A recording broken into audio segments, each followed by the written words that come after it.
So thanks for joining me, and I'll catch up with you in tomorrow's video at 7 a.m. and then live Christmas Day at 11 a.m. So until then, Merry Christmas, and I'll see you tomorrow. Well, see you tomorrow, sure. Bye. Bye-bye. There we go. Oh, hello. No, that went well. That went well.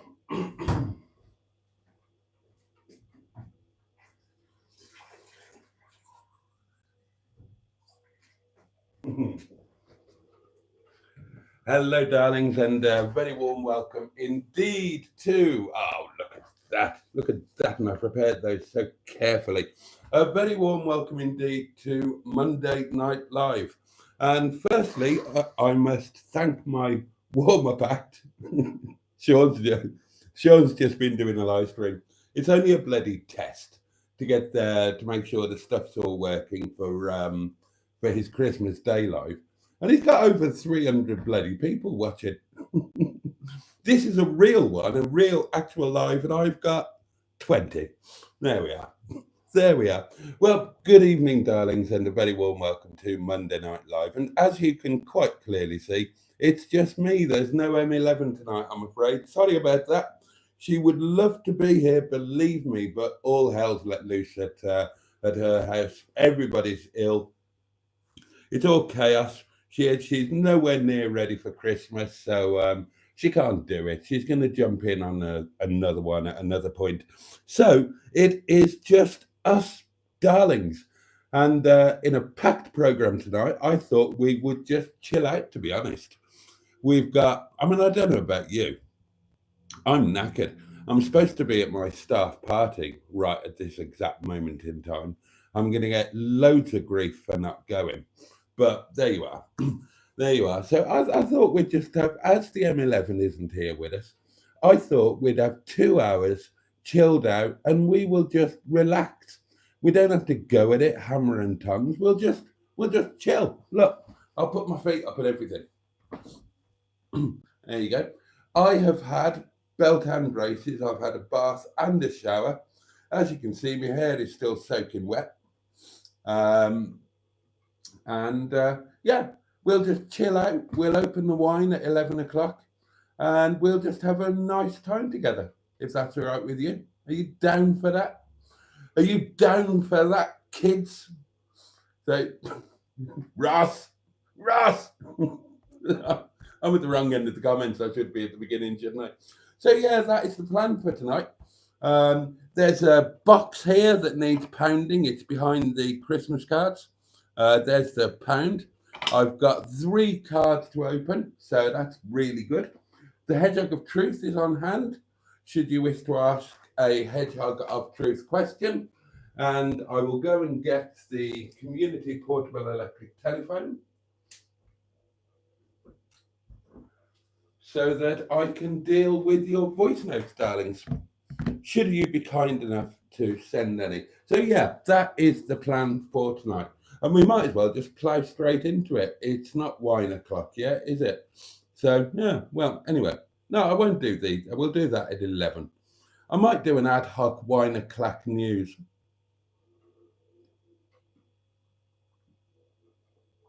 Right. Let's see who's with us on this Monday night. We've got all the time in the world to talk about anything and everything. So I'm going to keep right up with your comments. Tonight can be all about you. And yeah, and we'll just see what happens, shall us? I must just say a massive thanks to everyone for last night. Obviously, particularly Sean with his spectacularly generous channel member donations. And it's lovely to see all of those names lit up in green. So again, a warm welcome to all of you new. How have I got a wine burp? How does that even work? I'm not drinking wine. I've got a wine burp. I've got another one coming. I'm going to try and quell it. I'm going to be professional. There we are. So let's just crack on with the comments, shall we? First cab off the rank was Tracy Cardiff. Hit the like button, please. That would be a great kindness. Paulie Galtieri, the lovely Richard. Good evening, Boaty and everyone. I came third, says Steve Colgan. Good evening and welcome. Ian Hulley is back with us. Good evening, lovely community. been away for a while, not been too well. We're sorry to hear that, Ian. Nice to be back. Lovely to have you back, mate. Hope everyone is keeping well and looking out for each other at this time of year especially. And that is a lovely message. Yeah, absolutely. At this, peace on earth, goodwill to all men. At this time of year when people do struggle, especially people in my situation, you're on the wonk. You're on the bloody wonk, and I did you properly. I did you properly. How can you be on the wonk? How dare you? Oh, God, here we go. I'm going to over wonk you, aren't I? I always do. Let's have a look at that. Let's have a look at that. Well, I over wonked you, and then I wonked you back to where you were needing wonking again.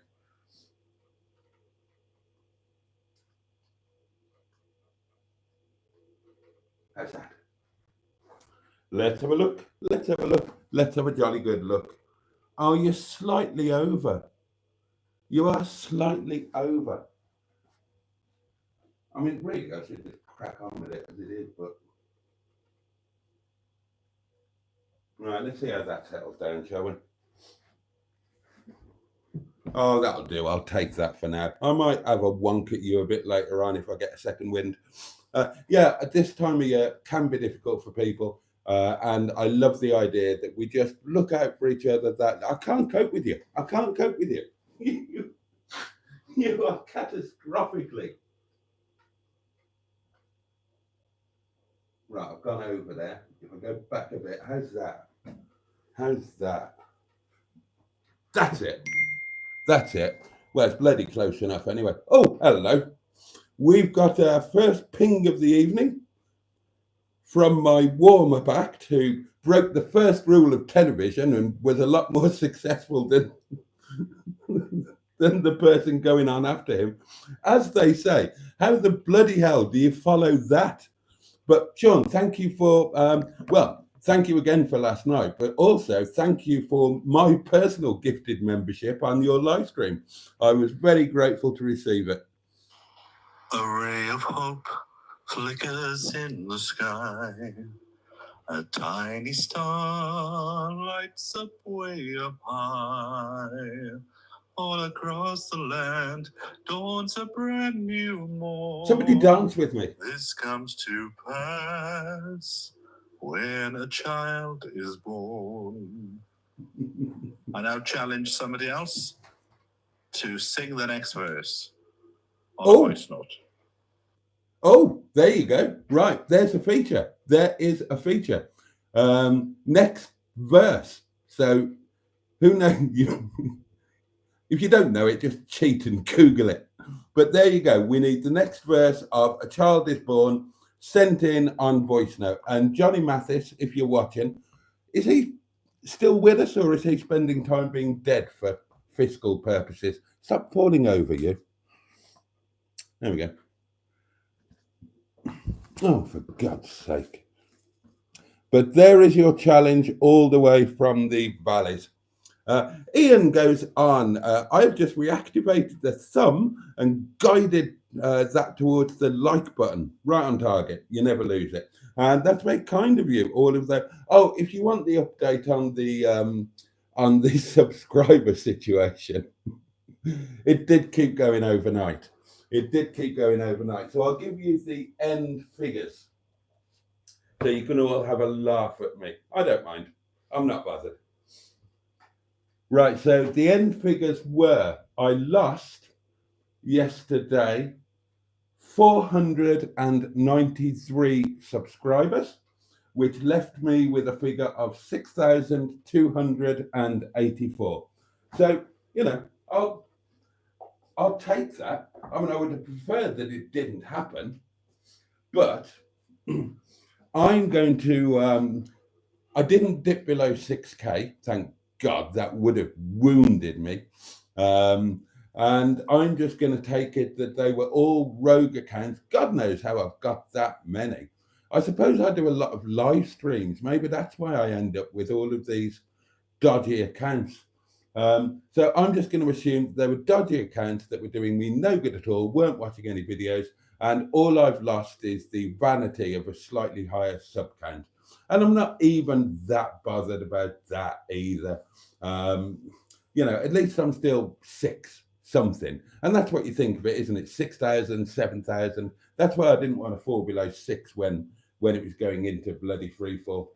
And I checked my figures in terms of YouTube culls. In the last 365 days, I've had 3 relatively significant culls over the last year, but nothing like this. I think the worst I had before this was losing 80, which seemed so. The idea of losing 493 is so excessive that all you can do is laugh at it. So there you go. Hopefully that's the end of that for a little while. And God, there can't be any more dodgy accounts left, can there? I mean, so hopefully, if and when there's another cull, it won't be anywhere near as drastic. Matron is with us and says, good evening, or well, good evening to you, Matron. Apologies for my absence last night. I conked out as it started. I needed the sleep as I slept for about 10 hours straight, but I'm here now, and we're glad you are. And Matron's been wrapping prezzies. And Matron points out that there is no Emma tonight as the Lemon household is at various stages of unwell and Christmas still needs to be sorted. Peter P is with us and says, good evening, Boaty and Bugs. What's this? Steve Colg has been a Momo and Chutney member, and that is the top tier. You get all the perks with that one for 10 months. So, and there's a note with it. Thank you for the membership, Sean, and God bless Rusty. Oh, that's kind. Well, thank you for the kind message, Steve, and thank you for 10 months of continued support. I really, really appreciate it. I appreciate all of you, you know that, but I like to give you an extra shout out sometimes. Makes me feel good. Steve Colg is with us. Ross is here and says, goodness me. He didn't say, goodness me. What are you doing to me? 4 hours between lives. Can't a bloke get some sleep? The earlier live doesn't count. It wasn't on my channel. That was on Mustard's channel, so I'm not counting that. Bad Books is here and says, good evening. Oh, and Ross goes on. Oh, hello, all. Hello, Bad Books. Carol C says, hi, all. Sorry to hear Emma's family are under the weather. I've got a house full. I'm lucky to get away, but I need to get my feet up after running around them all day. Oh, I bet you're spoiling them rotten, aren't you, Carol? I bet you're spoiling them rotten. Oh, we've got another membership. And this one's from Sean, who has now been a member for 3 months. Momo and Chutney again. Top tier, all the perks. And Sean comes with the message, Merry Christmas, one and all. And indeed, I suppose, we're close enough now that we can do all of that, can't we? I'm going to save all of my super duper Merry Christmases until Christmas Day. And right, now then, I'm going to be at work Christmas Day, as you all know, or I think you all know. But Sean is live streaming on Christmas Day, and he's doing a live stream of him cooking his lunch. So there you go. If you want some company during the day while I'm slaving away in the restaurant, there's a live stream for you. Sean, 11 o'clock. I will be streaming Christmas night, and basically I'm figuring on starting about 9 o'clock. I'm pretty sure I'll be home by then. So I figured I'll crack off at the 9 o'clock mark, and we'll keep going well into Boxing Day, darlings. We might get a little bit squiffy. We might get, but it'll be fun. So don't you dare be alone on Christmas Day, should that be what you're facing. There is company to be had online. Matron says, I wish I had been on last night's stream, though. I see how exciting it was with all the new members. Welcome all new members, and Andrew Soppybotty. Okay, that was a mad typo, so I'm leaving it. It was a great night, Matron. I'm sorry you missed it too. Diddly-do. Lots of people saying hello. Matron says, Emma's okay. It's the young lemons who've fallen at the final hurdle. I think Emma will be here for some of it, hopefully. I mean, I hope things aren't too bad. Oh, bless her. Obviously, you know, we're all part of the Mary Huff management group. And, you know, we chat. And so I know what's going on. And it's pretty rotten. And I hope things improve or at the very least don't get any worse. I can promise you she would much rather be here with us because that would mean that her family weren't under the weather. So there we are. There we are. Uh, Paulie Galtieri says, evening, everyone. Good evening, Richard. Mystic Hair is with us. Good evening, Boaty and chat. Oh, Barry's popped in. That guy from SETI Alpha 5. Good evening, all. The lovely Pocahontas 100. Hello, everyone. Stu is here. Hey, all. Boaty straight out of the shower, says Steve Cold. Yeah, pretty much. Pretty much. The postman's sack was bulging with post. Well, there were two from the postman. The other one was hand delivered. It's I've had Nicky Nunu's much earlier, so it must be from Nick this side. Sup, Boatmeister, says Pingu. Have you been to the car wash in Yvette? No. What? No, I don't go to car washes. And I certainly wouldn't go to a car wash in a cabriolet. I've been to the Yard of Dreams in Yvette, is where I've been. Oh, here we go. I'm going to get straight on the voice notes tonight, darlings. Ultra professional. That's me. Ish. In my video tomorrow, I talk about a Christmas box. Do you get a Christmas box at the restaurant? A Christmas box? No. What's a Christmas box? Does that mean something like a present or a Christmas bonus or something? No, we get bugger all. In fairness, last year and this. Oh, hello. Ah, here we go. Hang on, let me get you on speaker. Good evening, Mystery Sean. Hello, it's Emma here. A Christmas box is something that you would give to your postman or to the milkman. You give them £10 for a Christmas box. Oh, right. Okay. No. But I talk about tomorrow about how can you give a Christmas box to somebody when you've got 7 different postmen in a year. It's not fair to the postman you've got this week. True. If he's only been around for a week. Well, yeah. I take the point. But I wonder whether you get one in the restaurant. Do people give you a bit of extra tips at the festive period?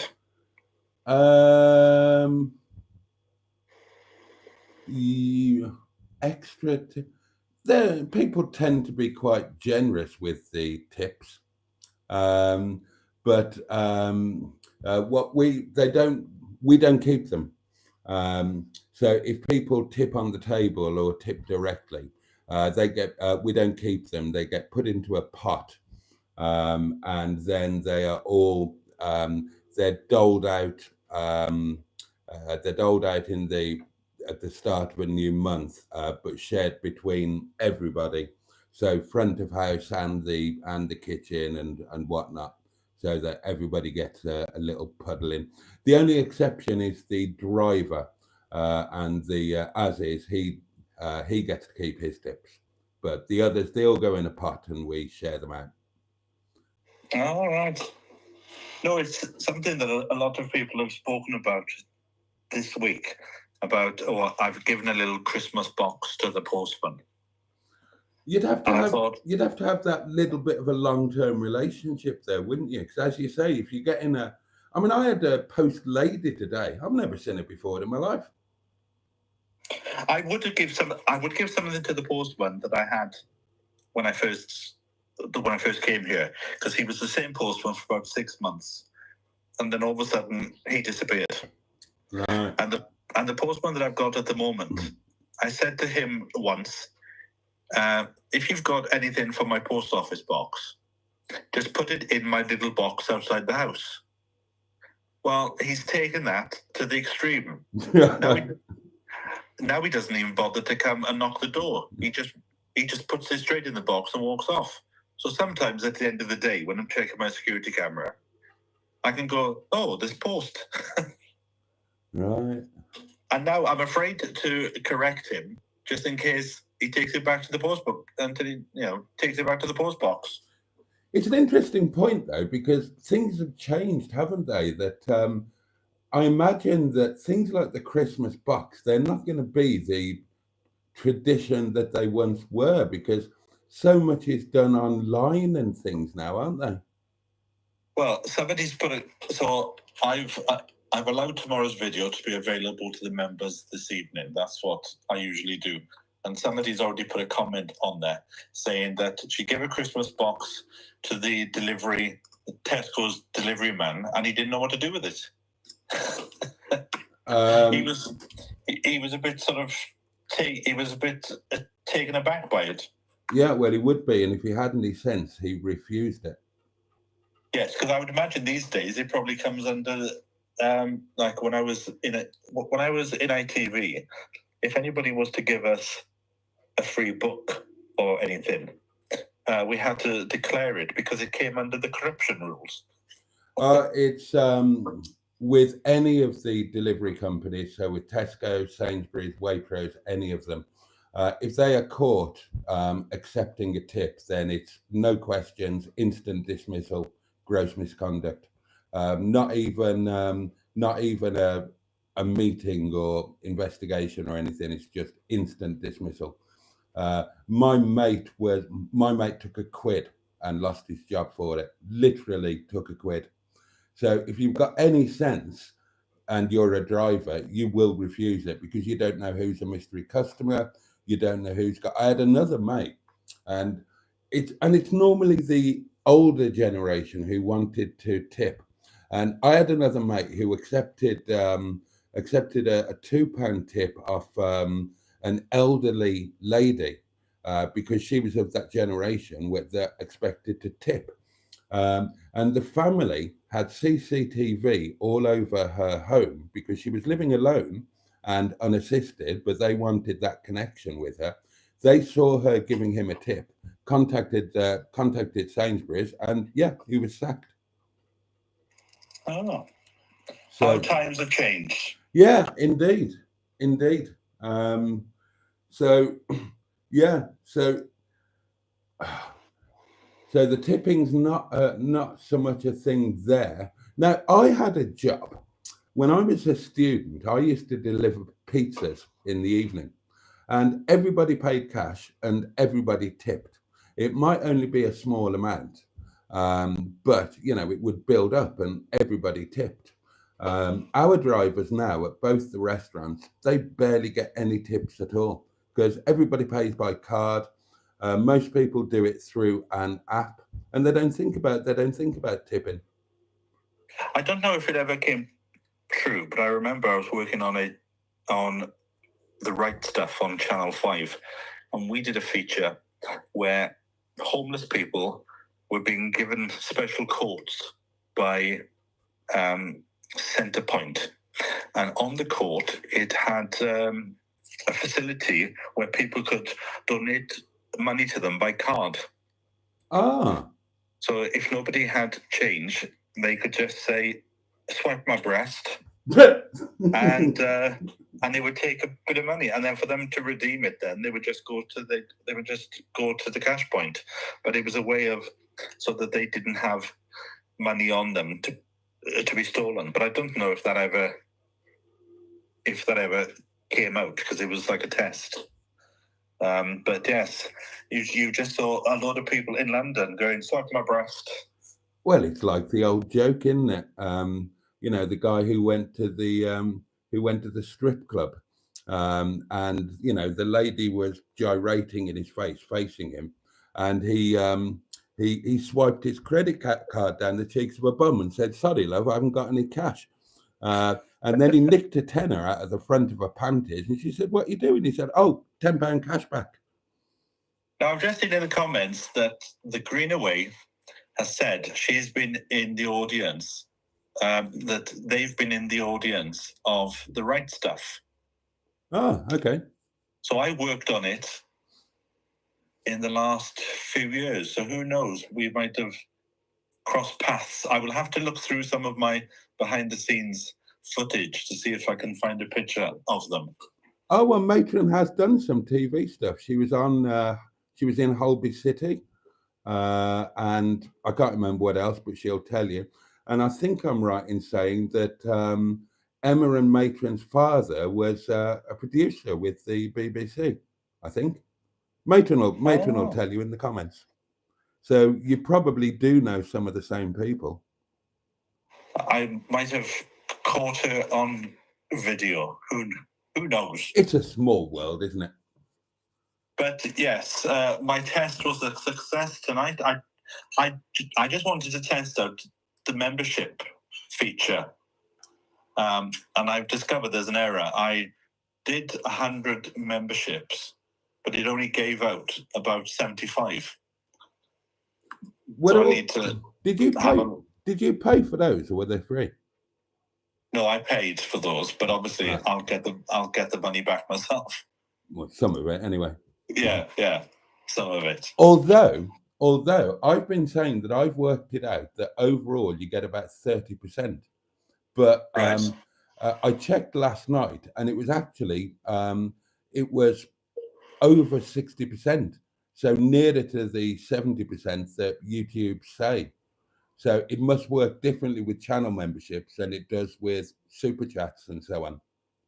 I'm not sure. In fact, I'll check mine this evening once it updates the system. But even though I'm doing a live, I don't know. I think I'll be too busy to interact with the comments, so people will have to talk amongst themselves because I'll have a turkey to baste. You know, you can do the slow comments down thing, don't you? Yeah, but I just think I'll be a bit busy trying to stuff my turkey and brown my sprouts. And you do realise that you broke the first rule of television tonight, didn't you? Well, I didn't actually check the. I was quite surprised. What was it? 250? Yeah, there were over 300 at one point. But a professional ended exactly at 1 second to 10. Yes, but if you're my warm-up act, you're not supposed to get 4 times the viewers that I bloody get. 6 times the viewers, actually. That's bang out of order. If I was Jeremy Clarkson now, I'd be flouncing out of the studio and punching a producer. And in fact, that wasn't actually a video. Yeah. Yeah, that was just you doing a test, for God's sake, with no notice, presumably. No.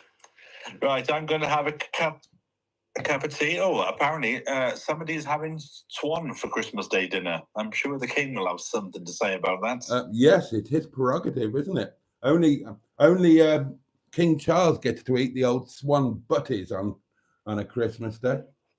I wonder what the penalty is if you're caught eating one. What? A swan? Yeah, it's a bit like, it'd be treason, wouldn't it? So you could still have your head chopped off. The punishment for killing a swan in the UK can include a fine up to £25, imprisonment for 1 month for the first offence, or up to 3 months for a second and subsequent offences. So it's probably cheaper to kill a swan than it is to, because the turkey I've bought was £120. You're joking. You are joking. I just bought the biggest one they had because I'm not very good at trying to work out the weights of how much, because there's 6 people coming for dinner.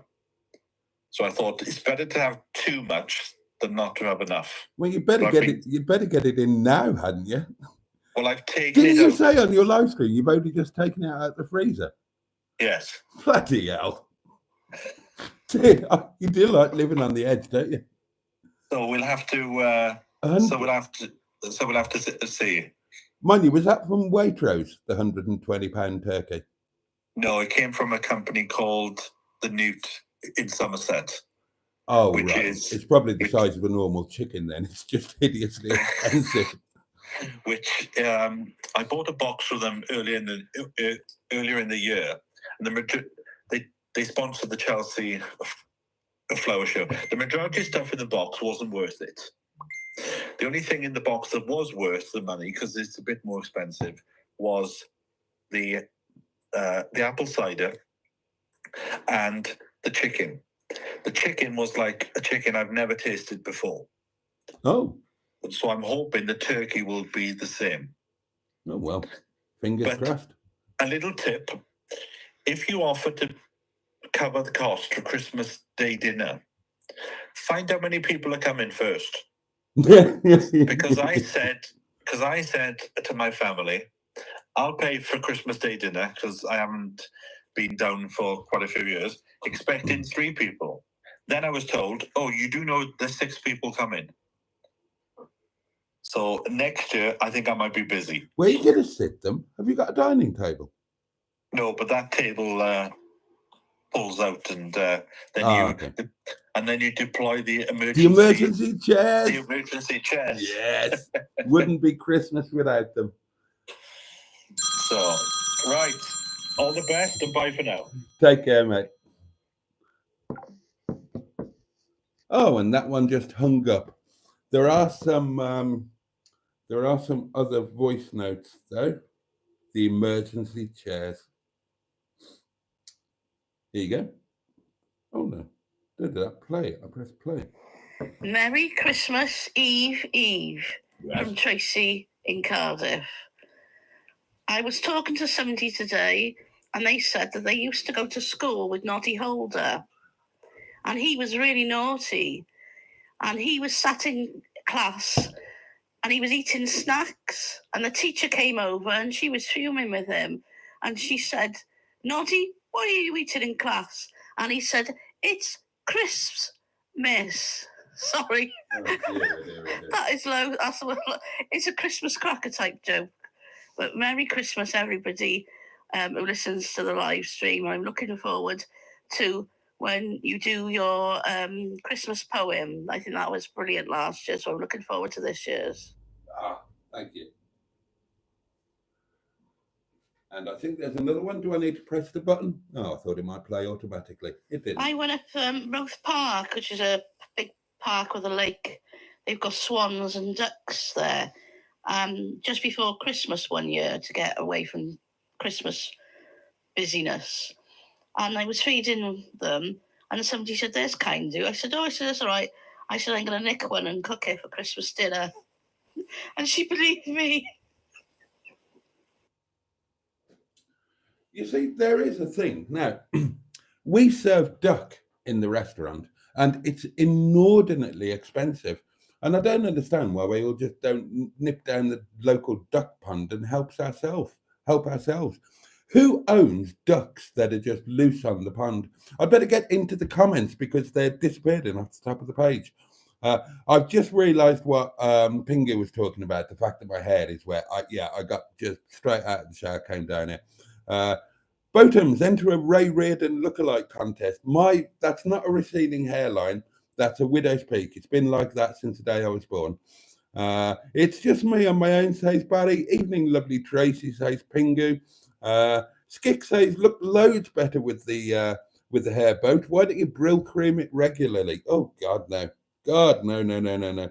I like it big and curly. It's just wet is all. 10 hours sleep. Wow, that must be lovely, says Jimmy F500. You do work hard. I'm lucky to get 4 hours. Oh, God, I could do 10 hours standing on my head. I wish I'd had the time to do it. Take one sock off slowly, says Ross, the so-and-so. Trisha Alderman is with us. Good evening, Boaty and all in chat. Oh, leave off with the socks. Carol sees dinner was chili con carne, rice with chips and dips. Lord Stiff Upper Lip is here and giving us a rendition of Jingle Bells. Believe me, says Matron, that was luxury for me. I'm a terrible or possibly successful insomniac. I'm not going to do the thing. I'm not going to do that. Oh, I sleep absolutely fine because, when somebody has said, oh, I've got a broken leg, you don't say, oh, my legs are absolutely fine. Look, I can run up and down the stairs. So why do it with insomniacs? I'm just sorry for those who suffer bad sleep. We'll chill out in the Joseph Lloyd Lounge. Drinking champagne and cocktails, says Richard. Yeah, yeah. I'm looking forward to having the Joseph Lloyd Lounge. Even though Emma's not on, says Pingu, smash that like button for the old fart. Oh, it would be very kind of you. Andrew Buttygig, channel member. Ivor Spotty Butty is here and greets everybody by name. Jimmy Quinn is here. Congrats on being greenie, Andrew, says Matron, and that goes for all of us. That goes for all of us. And everybody's saying hello to everybody. Everybody's congratulating Andrew on the membership. Boaty's on short. Thank God he's not wearing them. Hi, everyone in the chat, says the lovely Carolyn Wild. Thanks, Trace. Thanks to Sean, indeed. More thanks, more hellos. Oh, Barry had a job interview today. More money and no travel. That would be a double win. Caroline is thanking Sean for the gifted membership that she got last night. Steve Hogg says, Andrew, we got a membership. We're brothers in arms. All hail, Sean, says Stu. Not again, Reether Wonk, says Jimmy a 500. You're still on the wonk. I'm going to give it until wine o'clock, and then I might have to have a go. Whatever I said, whatever I didn't mean it. I just wonk you back for good. Well done, matron. Boaty's wet from driving home from Mustard. So JPH, has the captain managed to fix your brakes? And did he deploy the pottering harness? There was no pottering harness deployed. The brakes. Well, we couldn't find anything wrong with them. So we got the wheel off, stripped the brake, couldn't find anything wrong with it. Greased it, put it all back together, and the pedal is different. I preferred it. It's a longer, softer pedal now. It was a very short, hard pedal before. And the noise wasn't entirely gone, but it was less frequent and less severe. So I don't know what it is. I don't know what it is, really. There was no heat in the... I mean, I checked the wheel for heat when I stopped at the services last Monday, and there was no excess heat. There's no excess brake dust from anything binding. So I don't know. It's a bit of a mystery. Have you lost any more subscribers? I covered that, Skick. We did... I lost 493, but I haven't lost any since kind of this morning. Has somebody just done a... Mark Passad has just done a lovely thing and gifted 5 memberships. We will... Oh, God. Have I missed some? Oh, no. Or are those the ones I read out? Hold on. Oh, I didn't read Ross. Ross has been a channel member for 17 months, so... Thank you, Ross. Bless you. Ashley has been a Chicken Sequa member for 13 months and says, evening all, Merry Christmas. Same to you, mate. Sorry I didn't read those out. They didn't pop up at the top of my screen. Anything that nice in green should pop up and I read it out immediately. Those are the rules. Right. Mark Passad very, very kindly gifted no fewer than 5 of the old channel memberships, and they went to... Oh, this is good. This is good. Poppy's Travels. So that's lovely. Massive supporter. Lord Stiff Upper Lip, again, a massive supporter. DL, again, a massive supporter. Barry, that guy from SETI Alpha 5, another massive supporter. And Sarah Higgs, who is just utterly lovely in every respect. So, Mark, thank you so much.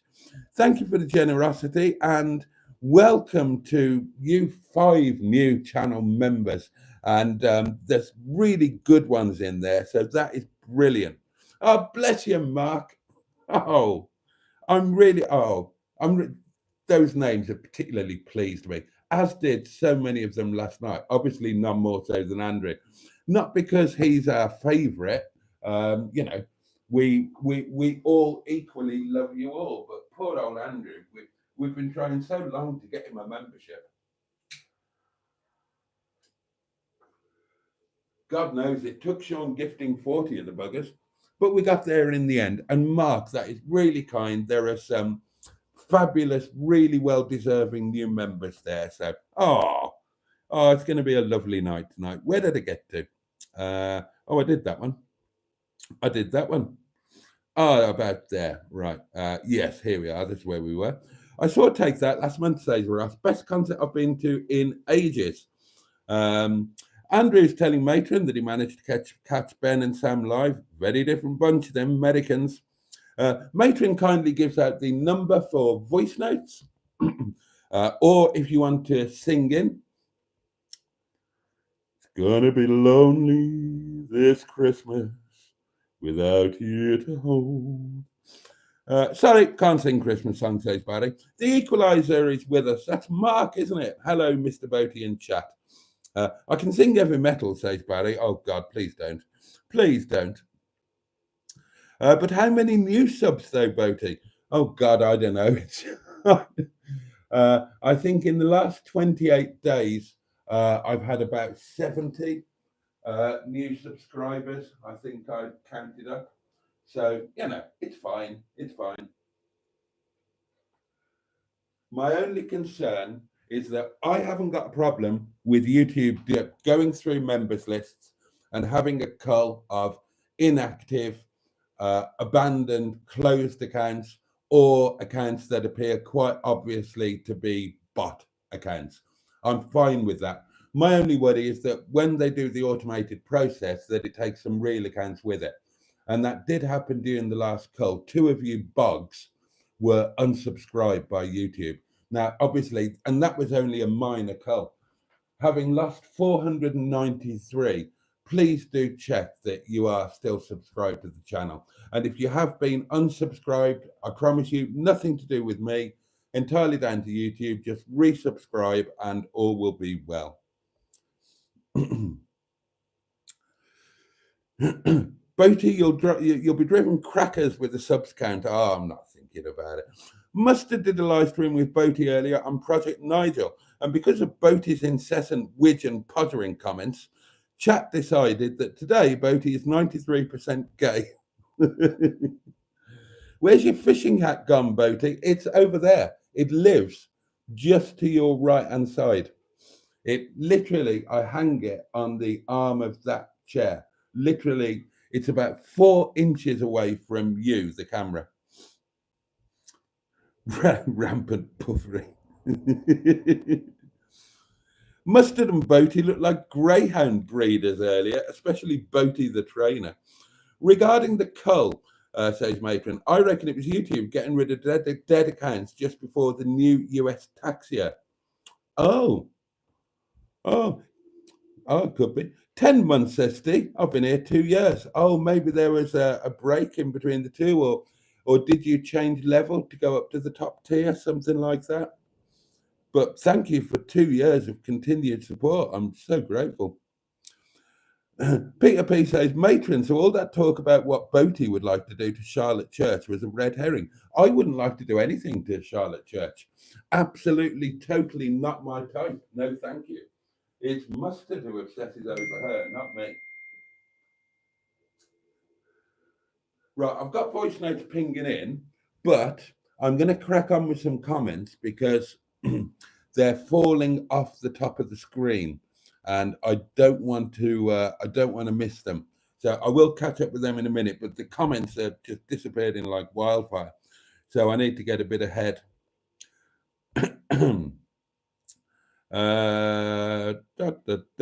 Highs, hellos. 11 a.m. the morning, says Sean. Yes, Sean's Christmas live stream is 11 a.m. on Christmas Day. Tracy says Gavin and Stacey is on at 9 p.m. Right, okay. Well, we'll decide tonight. What do we want to do? Shall we go live at 5 to 9 and watch Gavin and Stacey together? Or would you like me to start the live stream after Gavin and Stacey? You can chat amongst yourself and decide that. Mark says Santa's sack is getting extra full, but he only comes down the chimney once a year. What's occurring, Tracy, says Sean. Andrew's okay. The weather's up and down, been high teens, low 20s. Christmas Day is going to be 30 degrees. Boxing Day is going to be 39 degrees. Bloody hell. Karen gave me my present today, says Barry. World Sports Car Championship box set. She knows you. She knows you.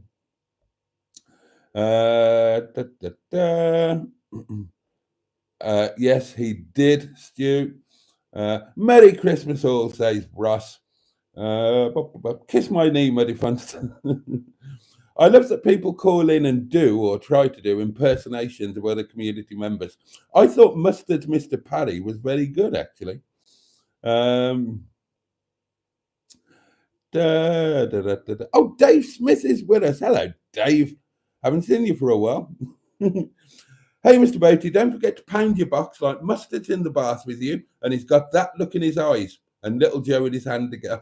God, I don't want that image. Dear, oh dear, oh dear. Ian Hulley gave our preferred postman a £5 because he goes out of his way to offer exceptional service throughout the year and is a regular guy. Boaty's post lady knows Emma, says Peter P. Oh, God, yeah, was it that one? Matron says, Boaty, you do have a post lady. I know this because Emma fell over in front of her in the summer while filming. I forgot about that. Ross says, Mrs. Ross said something about giving a box to the postman. Oh, dear. Don't do a mustard and shove your widge in the post flap. Oh, poor Emma, says Andrew. What a strange way to meet Boaty's post lady. Indeed. Oh dear, says Poppy's Travels. I gave the Sainsbury's delivery driver a tip the other day. He's taken a big old risk accepting it. What a load of nonsense. Read tip, says Jimmy F500. Company policy, and it is very, very strictly enforced. You're caught accepting a tip, you're gone. There's no warning. It's immediate dismissal.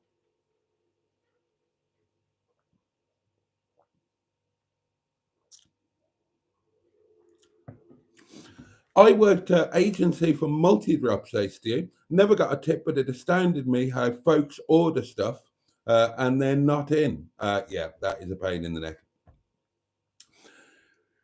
In pubs, says Mark, people tip by saying one for yourself in some parts. In some parts of the country, people take 50p. The bar staff member, other members of staff will take a price of a drink, maybe £4 or £5. Oh, excuse me. Oh, and then Matron was telling Sean that she was in the audience. Skick says, if someone gives me a tip or pays me in cash, I will take it. Sod them. He didn't say sod. I don't like shops that ask for charity collections, says Tracy Cardiff. It makes me feel awkward if I don't agree with that charity. Ian gave a tip to our local milkman the other day. I said to him, don't put all your eggs in one basket. Boom. Ali Mac Mechanical is with us. Oh, there's a name we don't see too often. Good evening, Boaty. Season's greetings to you. And to you, my dear chap. Hope you're well. Matron did a naughty film with Cheggers, says Peter P. I agree, read charity collections, which is why I refuse all of them. Blanket, Tracy, says Matron. And Ali Mac Mechanical is wishing people Merry Christmas, left, right, and centre. I was a milk boy at 13, says Ross. I would carry 3 pints in each hand, 6 days, 4 to 7 a.m., 30 quid a week, and doubled it on tips. Now it's all supermarkets. Stu is getting fleeced by a Romanian big issue seller, but she's so cute. It gets too much now, says Tracy Cardiff. Sponsor this and give to that. Tips are not a thing over here, says Peter P. And over here, he means Finland. Ross, says Tracy, one of my nephews made loads as a paperboy because he knocked the door and gave cards. Oh, good idea. Good idea.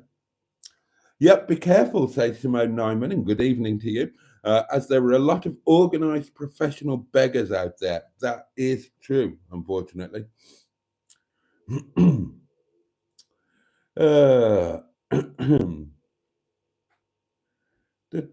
Oh, High Priestess, good evening to you. Swans are just posh chickens, says Andrew. My Thai ex wanted to nab a duck, says Stu. I might go to church on Christmas, says Simone. Why not? Why not indeed, if that's your thing? It's not even Jesus' birthday, but it's something to do. Well, yes, indeed. the historical figure that we know as Jesus Christ was born in midsummer, not on what we now know as Christmas Day, but that doesn't matter, does it? Christianity took over a pagan festival and they decided they wanted to celebrate his birth on that day, and that's all right. Fair play to him. Don't get Boaty singing. We don't want snow or rain. Oh dear. God, the jokes are getting worse. Ian says, been into our local toy shop and asked them if they had a holder for my noddy. They said no. I said, I thought you always get a noddy holder at Christmas. Oh, God. Boaty was the milk tray man back in the early 90s, says Richard. Mustard's having Christmas dinner with Steve. Steve says, my icon looks like the Predator. Then we got to the gifted memberships, and thank you again, Mark. And welcome to channel membership, Poppy's Travels, Lord Stiff Upper Lip, DL, that guy from SETI Alpha 5, and Sarah Higgs. Andrew says, could be a slightly warped disc, Boaty. It didn't look it, but, well, no, because if it was, it would be constant, wouldn't it? It wouldn't be periodic. Yay, Mark, and congratulations, new member, says Andrew. Everybody's thanking Mark, and Mark says you are all welcome. And there, Emma popped in. Good evening, all. Sorry I can't be on screen tonight. I have been watching from the start, though, while baking my Christmas cake. Hope everybody's well. Oh, that's kind. Thanks for popping in, Emma. Dan Blacksmith says, buy some gifts for yourself for Christmas with those donations. Probably a bottle of wine or something. I will do something with them, but I won't actually get them until the 23rd of January. So, so I can have an end of January treat. Be something to look forward to, wouldn't it? Then there are more hellos, more hellos. I'm newish, says Dan, within 70 days. Emma says, I'll do a joint live ASAP after Christmas Day. Boat is up for having me. Of course, of course. Well done, Andrew, and your membership. Most overdue and most deserved, my friend. That's kind. What would there be bot accounts? Don't get that. Don't get that, Carl. But yeah, there are a lot of bot accounts doing the rounds, and they just basically they spam videos with their comments. They're automated accounts. They literally just spam the comments of videos with messages that are invariably an advert for something or somebody. A lot of them, if the Secret Service are to be believed, are operated by the Chinese and Russian governments. So there you go. Oh, why, says Carl Burton, why would there be bot accounts? Yeah, as I say, either by companies or by hackers, or, as I say, by slightly hostile governments. And they set up these millions and millions of bot accounts on YouTube and every other social media, basically to spread propaganda and misinformation. That is their purpose. And, that is the age that we live in, darlings. We live in the age of social media, and that sort of thing does go on. Oh, I better put my wine in the freezer. I didn't realise we were almost at wine o'clock. Let's get that little job done, shall us? There we go. I'm looking forward to a nice glass of wine. It's been a lovely day. I love spending the day with Mustard. I'm afraid we did zero filming. We didn't film anything. We didn't film our chat. We didn't film lunch. We didn't film anything. We had company for the first part of the day. And then we just didn't. We did a live stream, but there's no film to come, I'm afraid, other than a little video of driving there and driving back. And that's about your lot. 10 to 15 days subscribed. Well, thank you, Dan. Thank you for 15 days of support. I really appreciate it. Boaty says tonight's movie is Krakatoa, east of Java, which is west of Java, as we all know. Not seen it since I was a kid. Thank you, Ian, says Andrew, because Ian was, congratulated him on the membership and whatnot. And a big thank you to everyone who tried getting me a membership. I second that.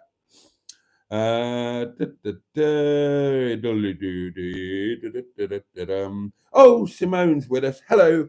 I have the lurgy still. Sent a voice note. Had a migraine all day and feel like poo. I'm sorry to hear that. Is anyone from down south from Boaty? I'm Bristol way, says Dan.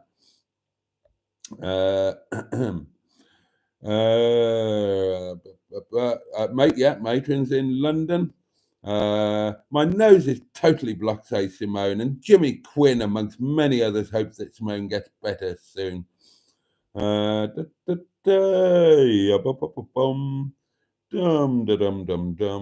Only Fools and Horses. I agree, that is awful. I never got Only Fools and Horses.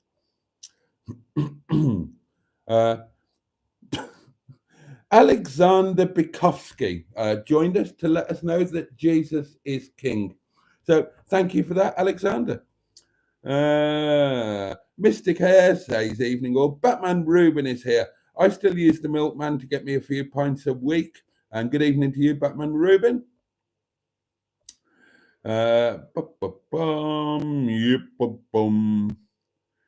Jesus appeared on Emma's latest live, says Peter P. Boaty, says Emma. Do you remember the people who were collecting for a disabled school in Llandudno? They were claiming that they were collecting because something like 80% of disabled children get abused at school. I remember your reaction after listening to them talk for a while of, nah, sorry, I don't believe it. And then you walked off. Yeah, I didn't believe it. I didn't believe what they were saying to me. And I did tell them that I did. I listened to them. I listened to what they had to say. I didn't believe them. I told them I didn't believe them. And yeah, we went off. So yeah, now you've reminded me of it. I remember it, but I wouldn't have remembered it otherwise. But yeah, I did do that. I did do that.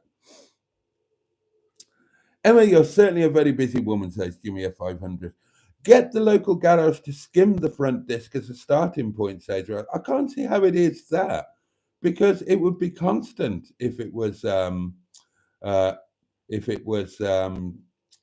disc issue. Half of and it's not that kind of noise. I had a weird thought driving home that could it be the wind blowing through something? I know that sounds weird, but it suddenly occurred to me that it sounded like a real wind whistling in something. Do you know what I mean? Half of Chop's Garage video comments are from Chesty Lady saying how lovely he is, says Peter P. Well, he is lovely, to be fair. But I didn't know about the Chesty Ladies. Well, Little Lemon's sleep is so erratic, says Emma, so I thought I might as well do something productive in between nursing him and others who have their own issues. Multitasking, it's now in the oven. I would buy a card off Chop, says Stu, it's just too far away. Oh, Chesty Lady, says Andrew, my Christmas wish. I like boobies, says Mystic Hair. God, we're onto the boobies, are we? M's your girl, says Stu. I've got a chest infection, Andrew, says Pocahontas 100. Will I do? Ian says, can anyone remember an episode of Family Fortunes hosted by Max Bygraves? One contestant answered every question with the answer turkey. There are some tossers on Chop's Garage, says Jimmy F500. Yes, Ian, I loved that and never forgot it, says Emma. Max Bygraves. Oh, Carol Ann, living in the moment, has joined us. Hi, everyone. Happy Christmas Eve, and the same to you. And just everybody send some congratulations to Carol Ann, who in the last couple of days hit 5,000 subscribers. So congratulations. Well done. Very well deserved. Steve Cole would like us to know that he never took a shower in secondary school. If you ever want cheering up, Emma, that's my go-to clip. Oh, what? The Family Fortunes one? Okay. Then everybody's saying hello to Carol Ann. Oh, Cheeseburger. Blimey, Cheeseburger is with us. How long has it been? Evening, Father Muckers. Hello, Cheesy. How you doing, mate? Hope you're well. Oh, and now everybody's going mental. Now everybody is going absolutely mental with cheeseburger. General cheeseburger. Good God, I've caught up with the comments. And it's 11 o'clock. Oh, well, that's not... Bloody hell, Carol, you're up late, my lovely, aren't you? Shouldn't you be tucked up in bed by now? Well, this is something to celebrate. We've got lovely new channel members. We're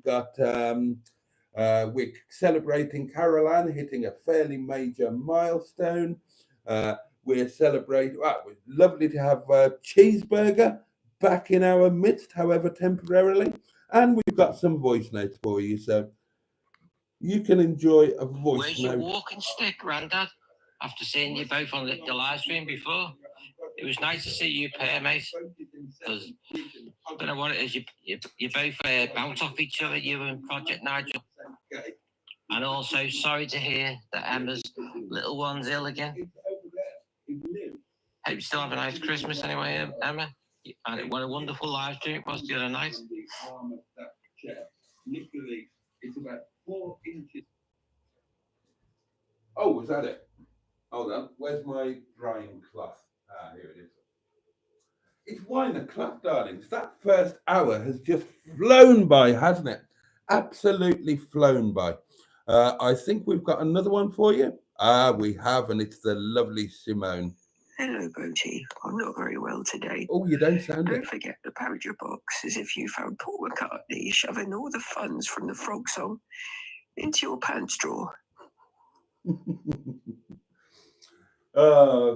Right, well, you know, that is the official box pounding instruction. I cannot ignore it. So let's swap the water for the wine. You see, I'm basically a reverse Jesus Christ, aren't I? We'll pop these here. We'll open these in a minute. Oh, a mystery caller. Hold on, let me get the speakerphone. Good evening, mystery caller. Hello. Hello, everybody. How come you're a mystery caller? Oh, I'm a mystery woman these days. Yes, it's Emma. I just thought I'd call because, you know, I'm not there and, you know, I want to basically wish everybody a lovely Christmas because, you know, I'm not going to be on a live stream before that now. So, yeah, sorry I'm not there tonight, but I hope everybody does have a really nice Christmas in whichever way you choose to spend it. You know, if you don't really like Christmas, I hope it's still a nice, pleasant, relaxing, calm day for you with no dramas or anything. And yeah, I hope everybody, you know, spends it with people that they love, or if they choose to be alone, as my old mum did, then hope you have a nice, relaxing one, whatever you choose to do. So, yeah, I just felt a bit bad, you know, that I'm not able to be there to say it, you know, in person. So. We know that you yes. would. Oh, yeah, I was so disappointed. But, you know, there's several things have gone down, as you know, in my house. I do. And little Lemon getting unwell. He's got a high temperature. He's lethargic, feeling really unwell, flopped on the sofa all day.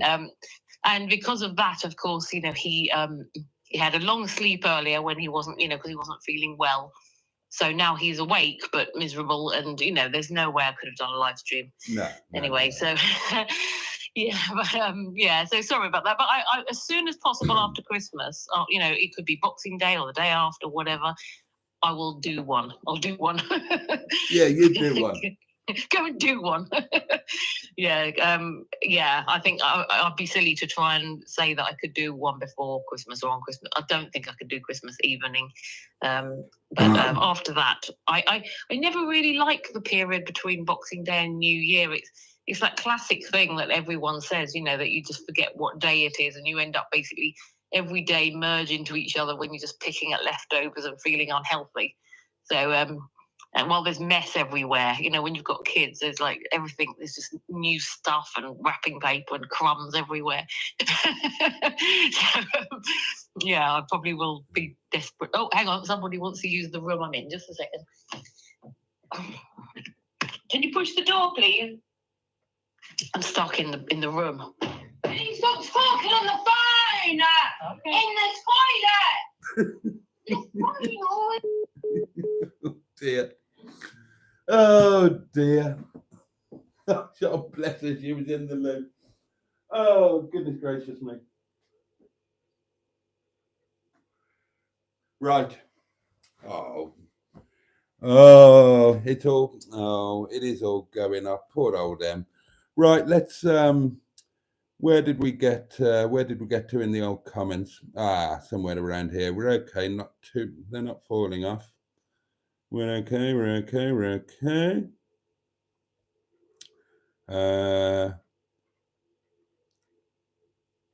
Right, somewhere around here. Yeah, there were congratulations whizzing about. How's the book doing, Barry asked General Cheeseburger. Well, quite a few of us have read it or are still reading it, and it's rather good. Sick Joker-thon? Hey, Cheesy, hope you're well. Cheeseburger, we thought you'd been eaten. Welcome back, mate, says Jimmy Quinn. And Barry replies, I've released 2 now, and I've written 2 more, waiting for the go-ahead from the publisher. Andrew saying hello to Mr. Stephen Parry on the voice note. Is that Mustard leaving a voice note, says Mr. K. Mustard did a very good impersonation of Mr. Parry early this afternoon. Mark says, Boaty, maybe the wheel needs to be balanced or is not on correct. I don't know. It's a bit of a mystery. Anyway, cheers, your very good health. Bottoms up yours, and above all, and I mean this festively, get stuffed. Cheers, darlings. Merry Christmas to you all.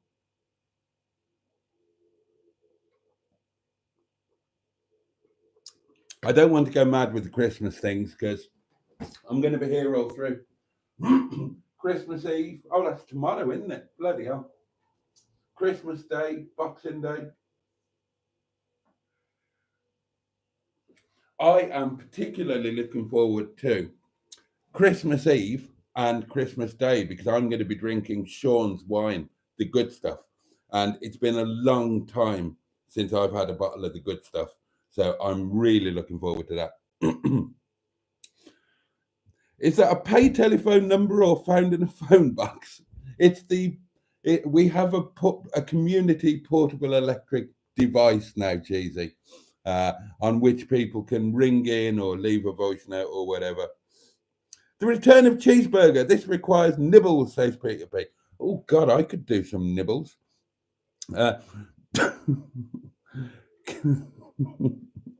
Carol Ann says, I can't sleep because I'm just too excited about the big man coming. You've possibly overshared a tad there and given us an insight into your personal life that we probably shouldn't be privy to. But all I can say is I hope it doesn't disappoint you in any way.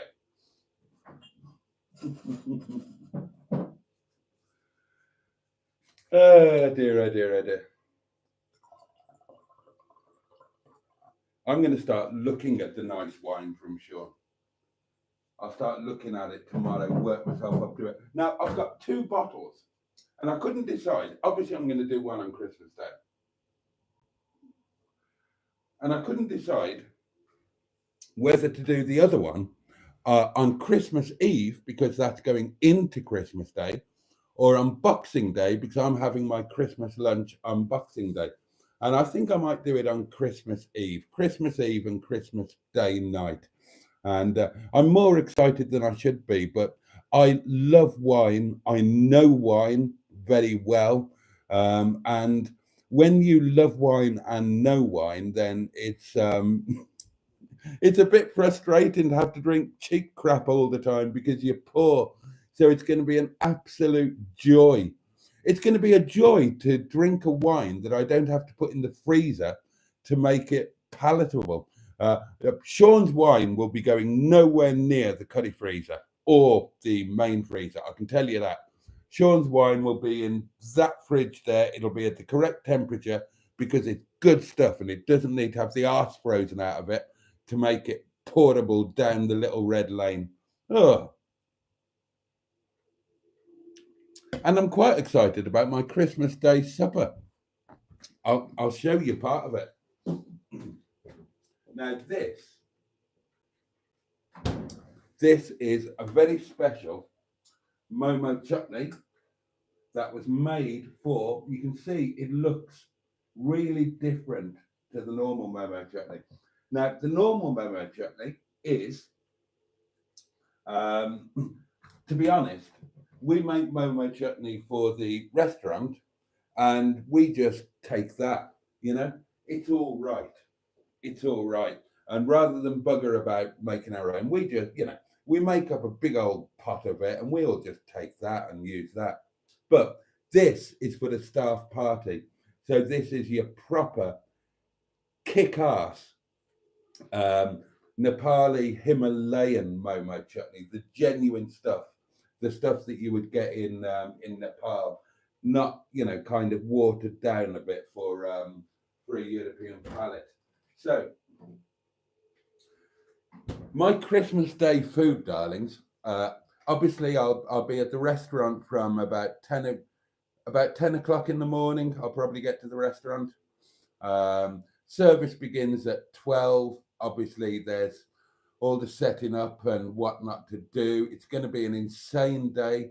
It's always the busiest day of the year. It's absolutely mad. It's crazy, but it's a fabulous atmosphere. But my God, it's bloody hard work because it's non-stop. We've got bookings through. Our first bookings are literally at 12 o'clock. And then we are booked right through. Our last booking is at, well, we run 12 till 6. And I think our last booking is at 5:30. So we've literally got bookings all the way through the afternoon. But bear in mind, it's a 7-course meal. So you imagine the work that that's involved with that. We've got about 120 people booked in, and they're all having 7 courses with champagne and God knows what else. So you can imagine how mad it is. So my Christmas lunch is going to be whatever I can eat in the middle of a mad service. Last Christmas, we made a pot of staff curry, and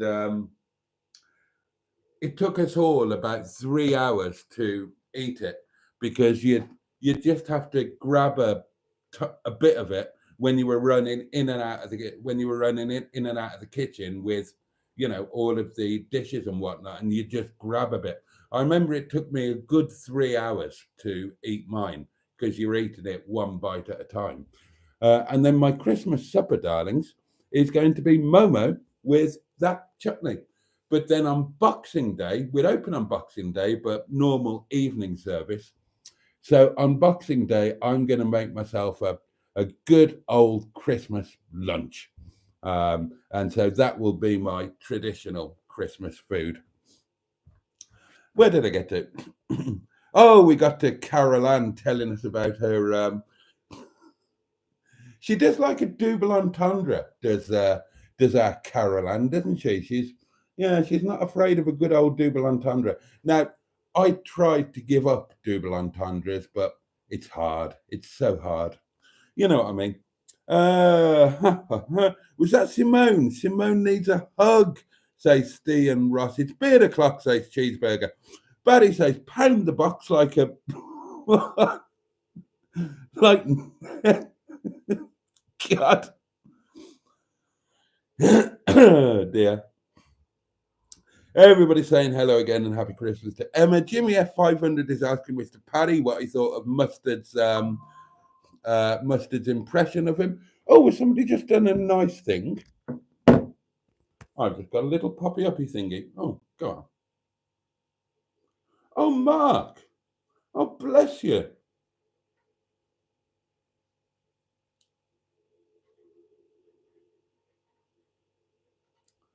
Just see if there's a note with it.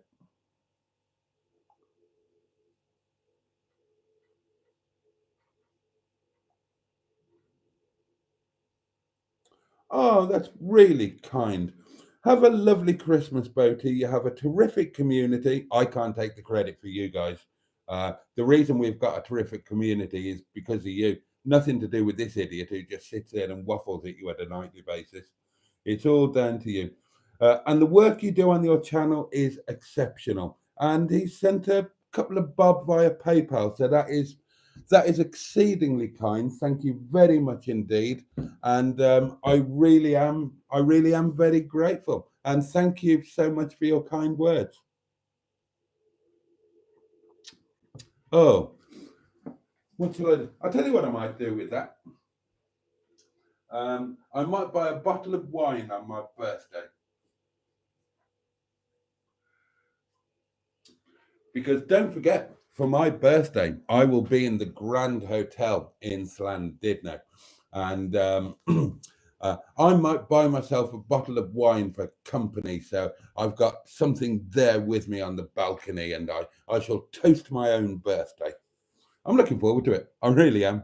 I've been watching a load of YouTube reviews of the place, and it looks even worse than I've heard. And as if the place itself wasn't bad enough. There's so many reviews saying that, oh God, it says on the website, check in from 3 o'clock. But when you get there, they won't let you check in until 4. And check out is too early. It's like at 10 o'clock. Dinner's only from 5:30 to 7:30. I need to think what to do about dinner. I'm not going to be having dinner at the bloody Grand, that's for sure and certain, when you have to be hoofed out of the restaurant at 7:30. I want something a bit more civilized. So we'll see how much birthday money there is in the box that I've been duteously pounding over the months. And I might have a look around some of the restaurants in Llandudno, and I might choose somewhere nice to go and eat. There are some, I did do a search before, and there are some fabulous restaurants, but all the ones I fancied were closed on a Monday. But there's always Harvest, could always go back to Harvest. That was fun. And the lovely Kaylee could even be there. That same pound coin is wearing thin. Mark the vicar, how dare you? How dare you question my propriety? Nobody will question it, because when Sean's box gets opened on the 12th of January, you will all see what's in there. It doesn't sound very full, admittedly, but that is because I've been replacing the pound coins periodically with £20 notes. I haven't counted them. I don't want to spoil the surprise. I genuinely have no idea how much is in there, but every now and then I take 20 quid of coins in for the till at work and put a £20 note in, because when I empty the box, I don't want to go to Llandudno with however much money all in pound coins, do I? Obviously, it's going to be a lot more convenient to have it there in paper money, so that I can pay for a meal or pay for the hotel and whatnot. But I'm dead excited about my birthday, and it's 3 weeks tonight, darlings.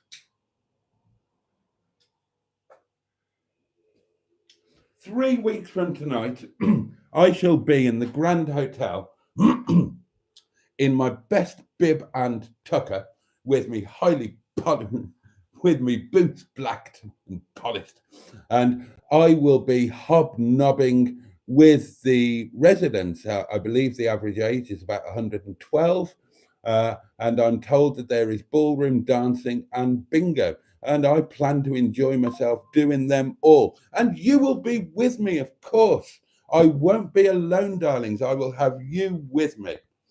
And, bring your bingo dabbers. You're going to need them.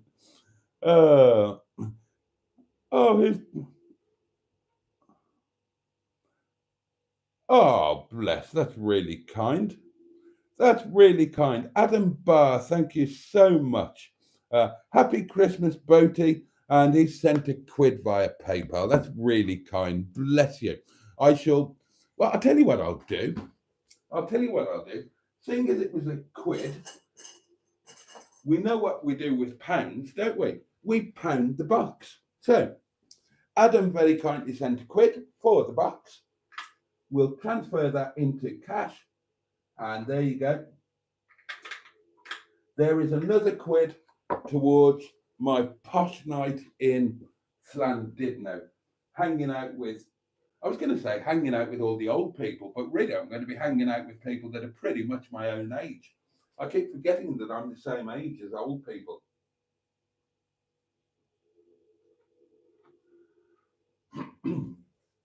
You never know, loves.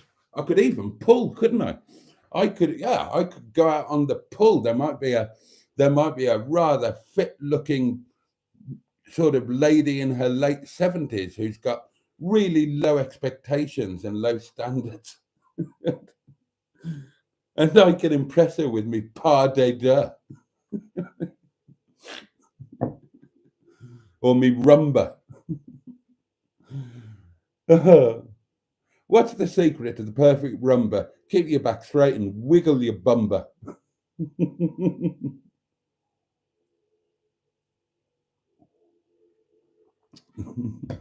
You can imagine me, can't you, going up to some lovely lady of a certain age. Are you dancing? Oh, are you asking? I'm asking. Well, fuck off.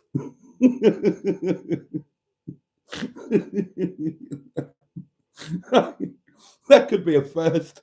I could be rejected by a septuagenarian.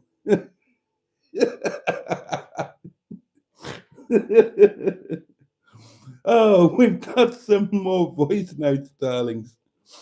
Oh dear, oh dear, oh dear. How many unread messages? That's quite a lot. Play the video. Let people hear the impression of me. Oh, right, good idea. Okay, well, this is Mr. Parry and Captain Mustard's impersonation of Mr. Parry. You made a really good impression, sir. I'm quite impressed how good it was, sir. I thought it was good. Anyway, when you have to be hooped out. Thank you very much, sir. As it said, I think it was very good doing an impression of me.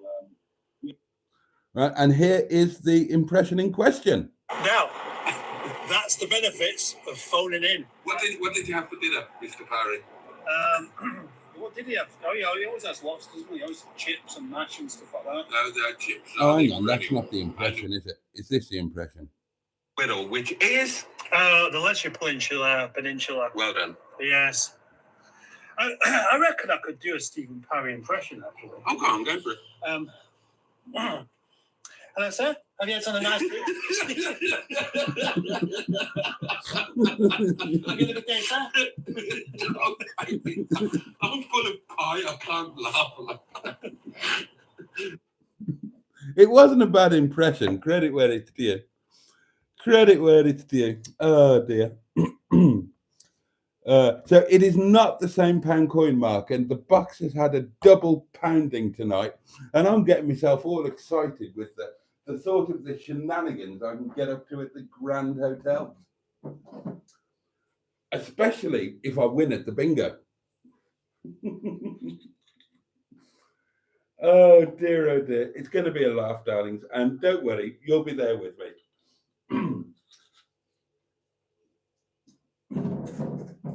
You won't miss much.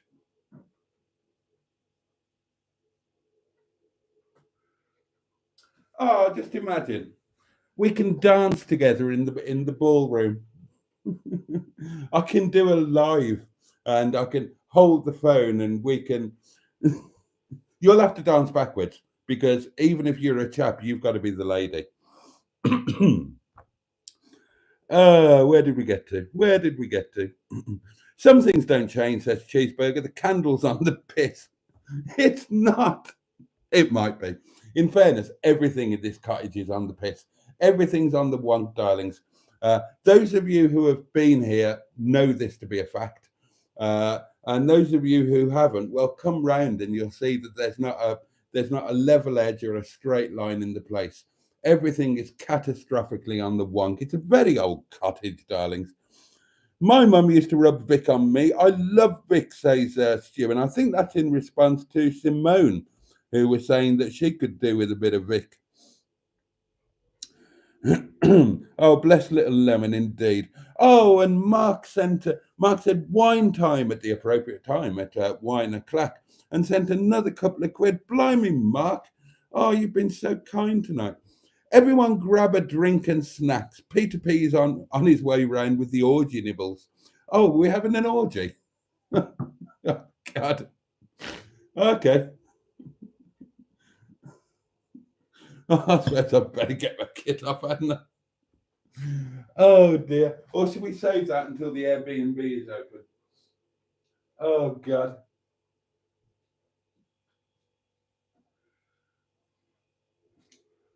We'd make, I'm sorry, darlings, but we would make lousy swingers and wife swappers. We'd be laughing too much. There'd be more laughing than pottering going on.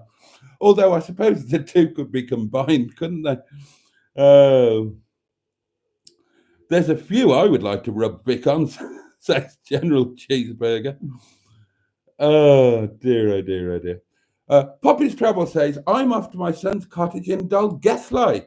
Oh, what a fabulous place to have a cottage in the morning. Can't wait. Food, wine, and family. I'm so blessed and I'm so jealous. I would love to do Christmas in, for those who don't know, Dolgelly is in Snowdonia, which has once again become my favourite place in the world, somewhere where I intend to spend a lot of time in the year and indeed years to come. And Dolgelly is lovely. So, I mean, you really are just living the dream there, aren't you, Poppy? So you've got, food, wine, family, and you're going to be in a cottage in Snowdonia. And it doesn't get much better than that. I love in between Christmas and the New Year, says Jimmy of 500. Steve Colg is dropping presents off. Vixen and knitted vest. The memories, says Peter P. Being a child in Finland, eh? I'm glad I have 3 toilets, says Jimmy Quinn. Jimmy, there are 2 of you in the house, as I understand it. Why do you need 3? Only the 3, says Cheeseburger. I've got 3 toilets, says Mark the Vicar. Unfortunately, they're in the same room. Oh, Lord, stiff upper lip, says goodbye all. One is off to bed. Goodbye to you too. Carol Ann says, Jimmy a 500. I love between Christmas Day and New Year's too. Yeah, I don't mind it. I mean, I suppose it's, well, I mean, it just goes back to normal life for me now, doesn't it? But back in the day, when you were off work or off school or whatever, then it was, was that a thing? Or did I imagine hearing that? Oh, no, I didn't imagine it.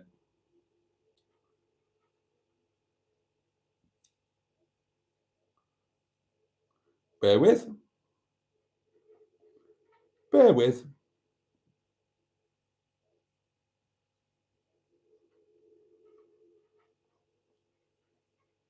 Oh, how very sweet.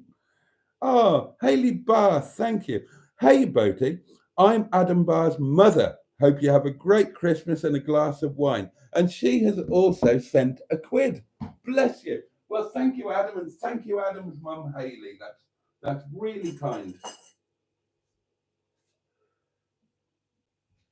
And we will put another £1 into the old birthday at the Grand Hotel in Llandudno fund. Oh, at this rate, darlings, I can go out and have a nice meal as well, can't I? That'll be a treat. What an extra birthday treat. Although maybe I'd better do the ballroom dancing before the meal.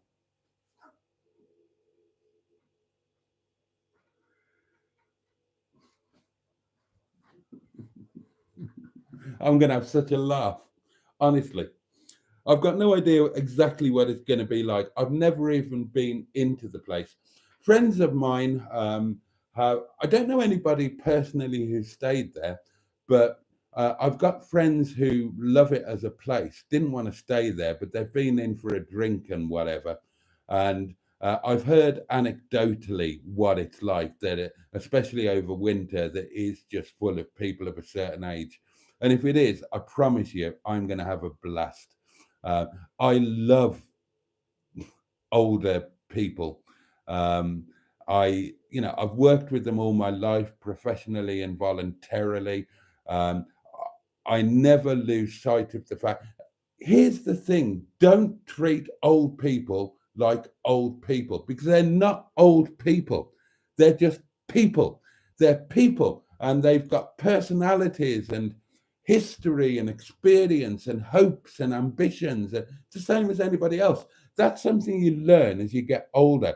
So don't ever treat people in a certain way because of their age, or don't ever generalize about them because of their age, because they're not old people. Same as I'm not a middle-aged person, right? I'm not. I'm just a person. I'm the same person in here that I was when I was 26 years old. Well, actually, I'm the same person I was when I was 12 years old.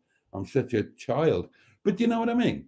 People are just people. And that's why I love being in the company of old people. They're they've got a lifetime of experience and humor. See, I shouldn't even call them old people. They're just their company is often amazing, and I find that they're more of a laugh as well, because the older you get,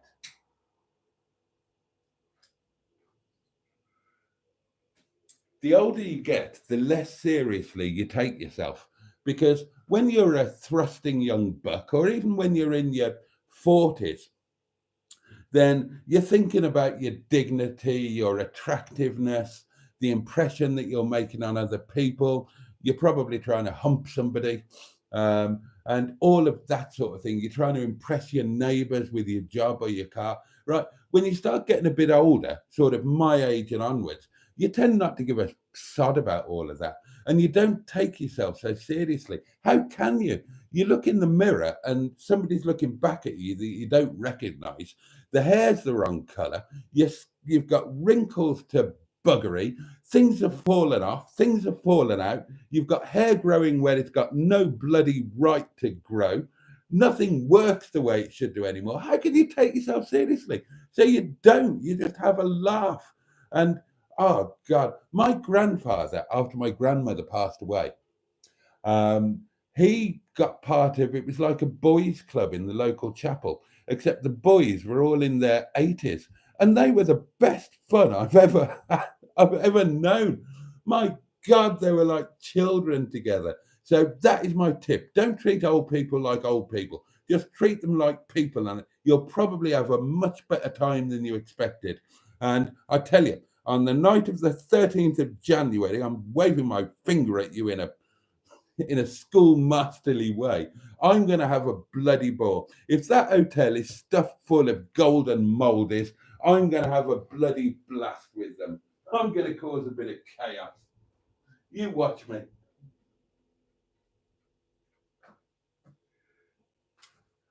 I'll tell you what I'll do. I'll get them all in on a live stream. I'll start a live stream in whatever part of the hotel they're all hanging out, and I'll get them all in on it. Oh, that would be so much fun. I might actually do that. I'm starting to get a bit worried about the things that I might do on my birthday trip. But it's going to be good fun. I promise you that. Where did we get to? Steve Cole says, I bet Steve Berry took mustard for a Christmas dinner. And Cheeseburger says, Steve, I bet he gave him a right stuffing. Andrew's saying good night to people. Oh, Steve McDonald is with us. Good evening, Boaty. Good evening to you. And good evening, everyone, says Steve.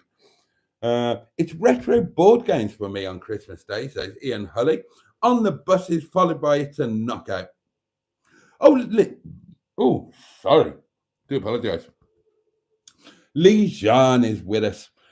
Evening all. One more sleep. Hell yeah. Hell yeah. We're nearly there, darlings.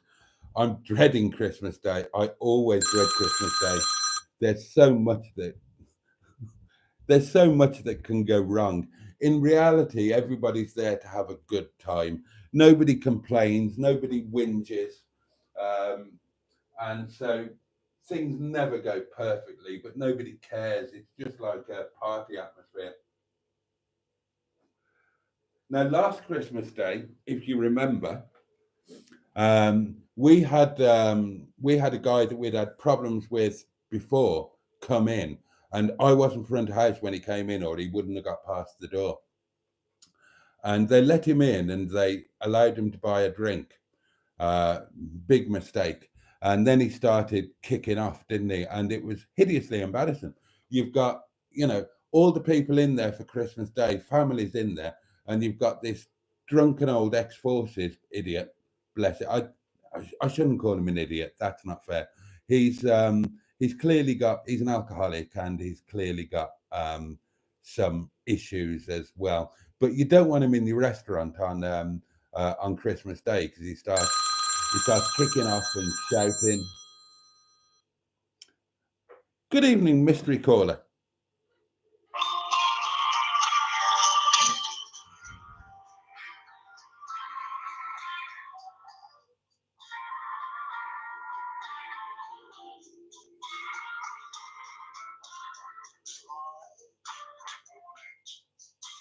How do I turn this off?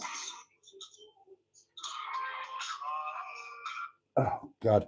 Right, guys, I was really struggling to turn that off. Please don't ring in with anything that is copyrighted. Somebody did that before. The channel got a copyright strike for it. And I don't know what that was, but that sounded like commercial music. So I'm... Oh dear, am I going to have to delete this live stream? Maybe it wasn't. I'm sorry I had to cut that call off. I need to change microphones as well. This one's just running a bit lower charge.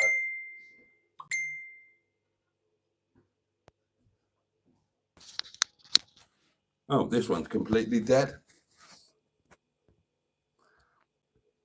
And yeah, I'm getting pings saying, yeah, be careful of the music. I was trying to turn it off, and it wouldn't turn off. Let me see if that microphone will go on charge. Yeah, please don't ring in with anything that's going to be copyrighted, because the channel will just get a strike, and we will lose the live stream. And for those who are not watching live and want to catch up on it, it'll be a shame if it gets taken away. I've no idea who that was ringing. It was a no ID call, but yeah, please don't do that. Ross says, pound that box like you've invited Mingebag Starling to stay over. Then he gets up at 2 a.m. and puts poor old Hedgie in the washing machine on a 1200 spin cycle, and then farts in your fridge. Oh, well, that's comprehensive. That's comprehensive. When is the birthday haircut, Boatman, says Cheeseburger? Well, good question. Now, historically, as Cheeseburger is only too well aware, then on the 7th of January every year, I shave my head. But, oh,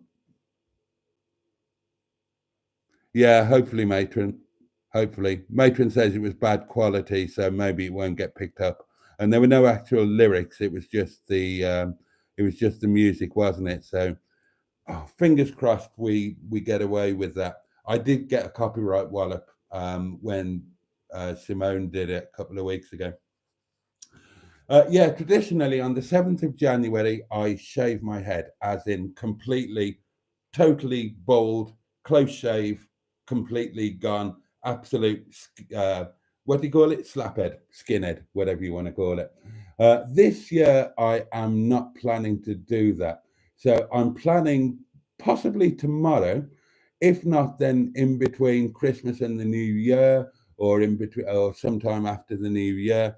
I'm planning to get a haircut, but I'm not going to get a head shave like I normally do. I'm going to take it down to probably, oh, hello, what's this?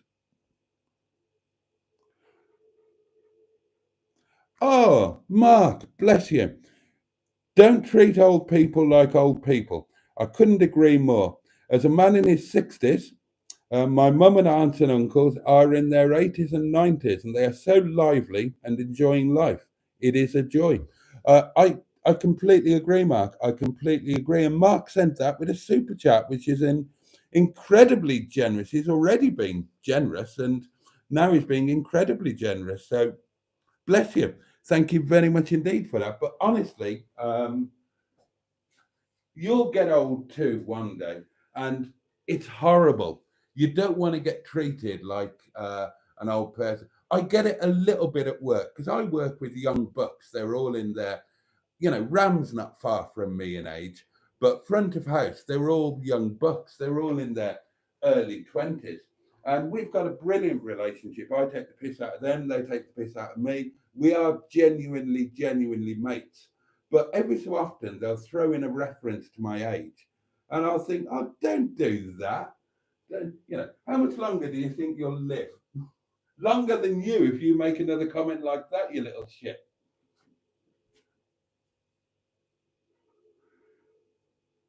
It was Samuel who said that to me. And I did reply. I said, longer. And then I challenged him to a spar. And so we squared off and did a bit of sparring. Because we're about the same height. And, he's 35 years younger than me. But if it had been a serious one, I reckon I could have still taken him, darlings. The equaliser, another mark, isn't it? It's another mark. Bless you. Thank you so much. It's another super sticker doing. Oh, and now we've got a phone call. It's all happening, darlings. Good evening, mystery caller.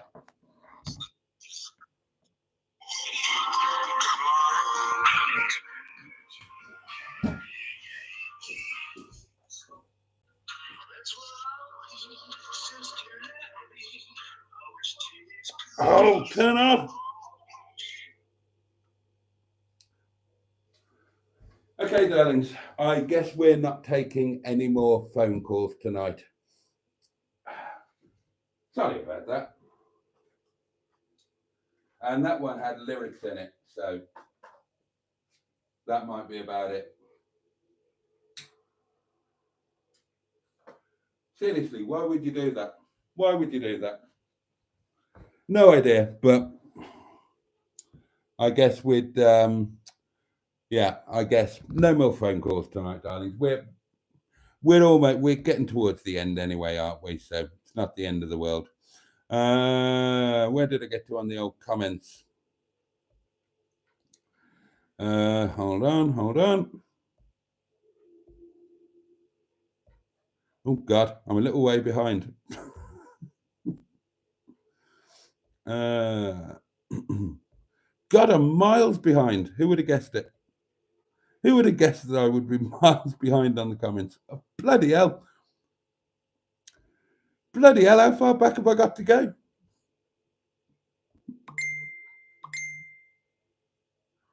If somebody sends a song again, run away into the front parlour because we could still hear it. I'm not answering the phone again.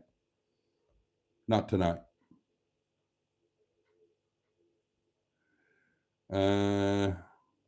Bloody hell, how far have I got to go back here? Christ, dear God, I really had better come. I'm a million, God, right, I've missed some comments because they're falling off. I'm going to have to whiz through these. No, I'm not. The birthday haircut. Yeah, I'm going to have, somebody is trying to sabotage it. Yeah, no idea why. Keep your eyes out into the comments, please, Ems and Matron. Thank you. Bless you both. A little trim is planned at some point. I'm probably going to have about a third of it taken off, maybe half, something like that.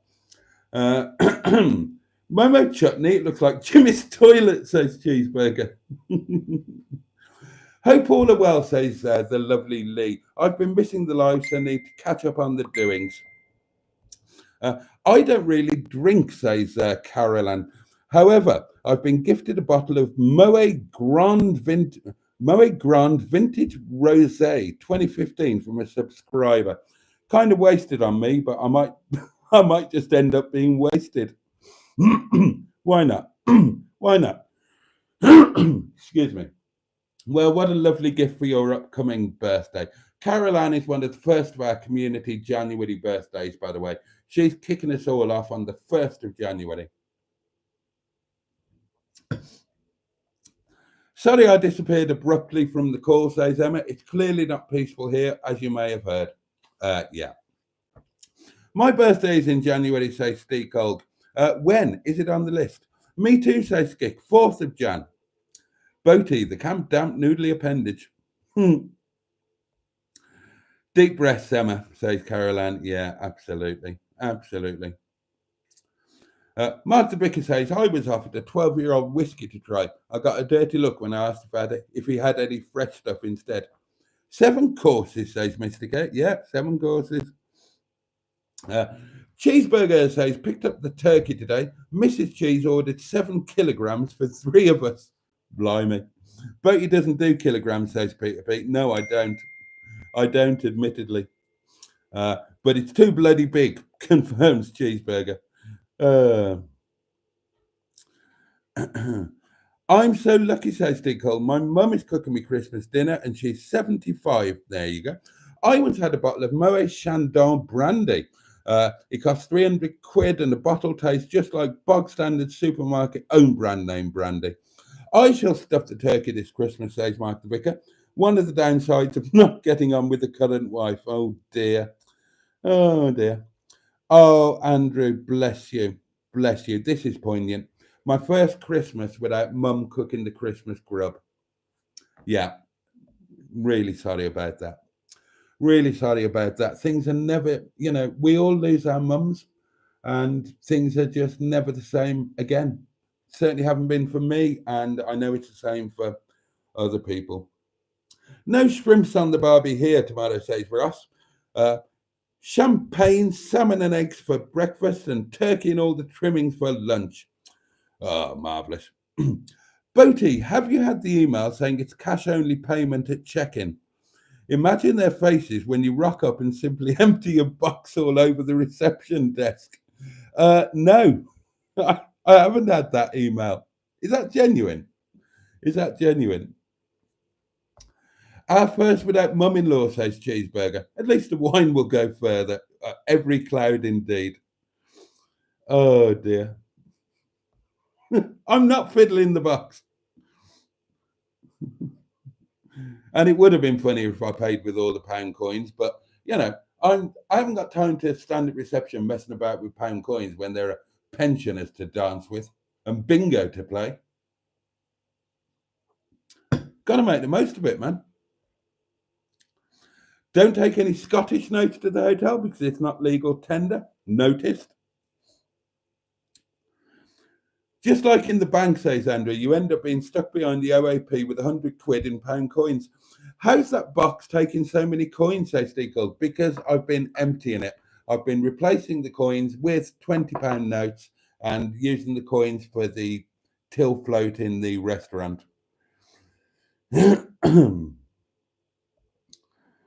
Oh, no. That's called a gilf, Boaty. Granny Shagger.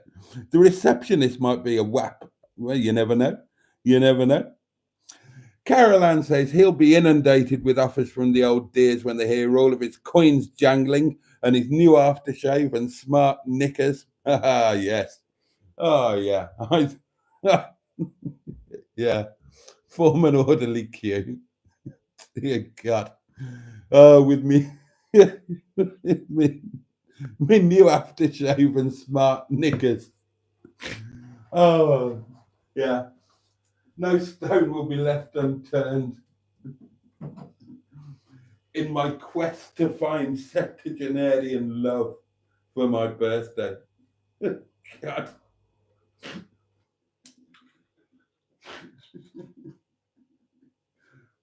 What's that, love? I didn't quite hear you. I said I've got smart knickers. Oh, God above. It's going to be such a laugh.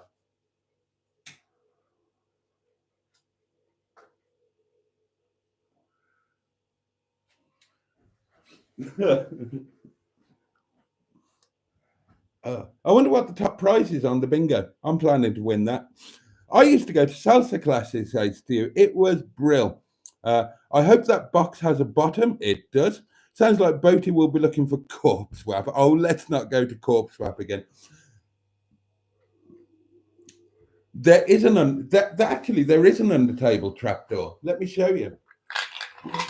But it doesn't open very far. So it only opens that far. And that's it. Not the easiest job to get anything out, I can tell you that. God, I'm enjoying tonight. Thank you so much, everybody. I'm really enjoying tonight. I've had a lovely day with my best mate, and I'm having a lovely evening. Lee Jean says, hope your Christmas is peaceful. Yours too, my lovely. I don't actually celebrate it, but I love watching some old movies on DVD. Although this year I'm watching Once Upon a Time in Hollywood. Not Christmassy, but hey ho. Mustard was spot on, says Andrew. I agree with that, actually. It was a very good impersonation. Good to be here, says Josh. Josh, welcome. Lovely to have you with us. The box weighs heavier than the fridge. It doesn't. It's not rammed full with coins, darlings. It really isn't. Ross points out that Mustard and Stephen have never been seen in the same room. And that is true. Are you taking your microwave to the Grand Hotel? I am not. I am going out for dinner. I don't know where. I'll do a bit of research. But Harvey's was good fun. I wouldn't mind going back to Harvey's. But I'm not eating in the Grand Hotel. 5:30 to 7:30. Sod that. I mean, who starts eating at 5:30? No. I'll probably have early evening, late afternoon, and early evening probably at the hotel. And then when everybody else goes to bed, I'll go out onto the town and go and find some dinner. Have a nice bottle of wine with dinner, and then I will go back to the hotel and I will cause bloody havoc. I was thinking I'll do the live stream downstairs. It's either going to be empty or it's going to be full of people of a certain age. Either way, I was thinking, sod it, do the live stream downstairs. Don't do it in the bedroom. We might get some extra action in there. Good evening to one and all, says Josh. The Grand Hotel Underpants, says Mark the Vicar. Plenty of ballroom. Give us another. Oh, yeah, don't go there. Have you heard it will be freezing this Christmas? I haven't. I sleep with Albus-oil, says Steve Cold. Might be posher than a Travelodge. And Cheeseburger says it couldn't be worse. Will all the ladies be dressing up as Nessa for the Gavin and Stacey Christmas episode? Good question. Albus-oil clears the pipe, says Matron. Oh dear.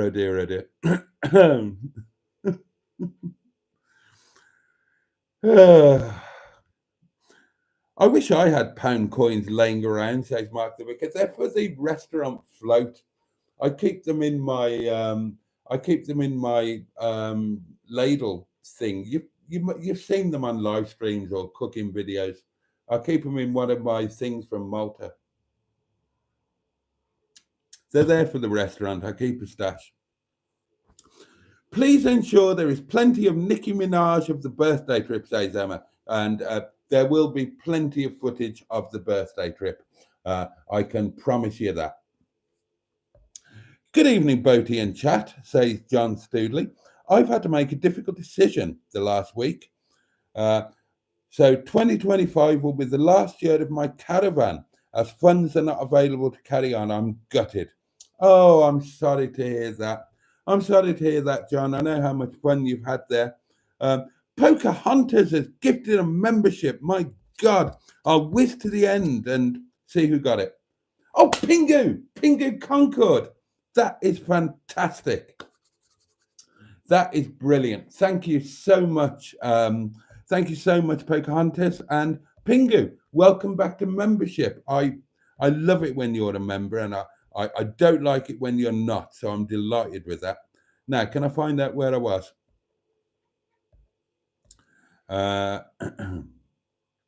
We were with John. John, I'm sorry to hear that, mate. Steve Cole says that box is worth more than one of Hubnut's cars. Probably is. We're old, for goodness sake, says Stu. We're not. Cheeseburger says, sorry to hear that, John. Hope your health is okay. Hi, John. Bugger. Sorry about the caravan, says Andrew.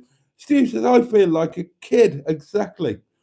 Cheeseburger, I can't read that out, and you know I can't. God. But honestly, you'd be a brave man to try it, wouldn't you? You know, given the possible. Anyway, let's not go there. Hey, John, sorry to hear that, mate, says Ross. We're not old, says Ian. We're just vintage or recycled teenagers.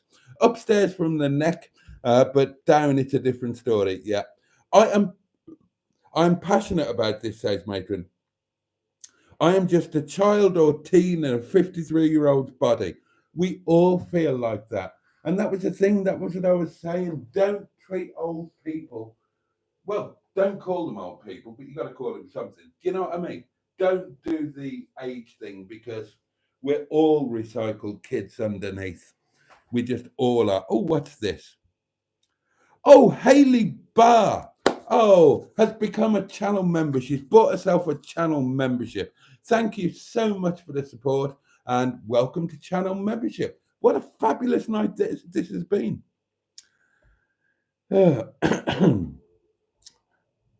body thinks otherwise, re-aging, Boaty, says Jimmy F500. Yes, I know my body does, but in here, I'm still young and fresh. It's not my fault my body's falling apart. And that's what I say. You have to, as you get older, you do stop taking yourself so seriously. You learn that you have to laugh at yourself. Otherwise, if you didn't laugh, you'd cry, because how does it go in Desiderata? Something about gracefully embracing the time as it passes, or something, or I can't remember the exact line, but you know, whatever. You get older, things change, you fall apart a bit. You're still the same inside your head, and ultimately, I'm reaching an age now where a lot of my friends who are same age as me, or would be the same age as me, have already gone. So every day is a blessing, and I thank God for every day. Well, I thank the FSM, and I'm really grateful. I might be old, I might be knackered, I might not look good anymore, I might not be able to do some of the things that I used to do, but I'm still mentally agile, and I'm still able to experience joy. And I experience joy more now than I have at any other time in my life. And I intend to experience a hell of a lot more. I'm going to grab life by the balls next year, darlings. By the balls. I've done it this year with your help. I've had an amazing year, and next year is going to be even better. So I don't care about my body. I don't care about the odd wrinkle here, the odd blemish there, my hair turning a different color, my ears brightening. I don't give a stuff. If anything wants to fall off or stop working, let it. I'm just going to have a bloody good time. You know, as long as my wine drinking arm still works, it's all good. Next year is going to be amazing, darling. You mark my words.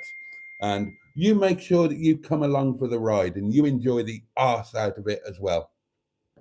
We have a voice note, and this is from Sean. I know it's safe, so I can play this.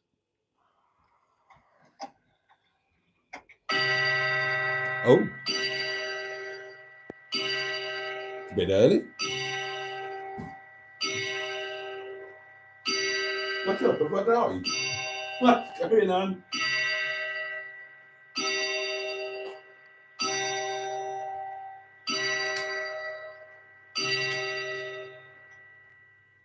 Merry Christmas Eve. Is it? Oh, he didn't think I was going to play that for a couple of minutes. So it's 2 minutes in advance, but yeah.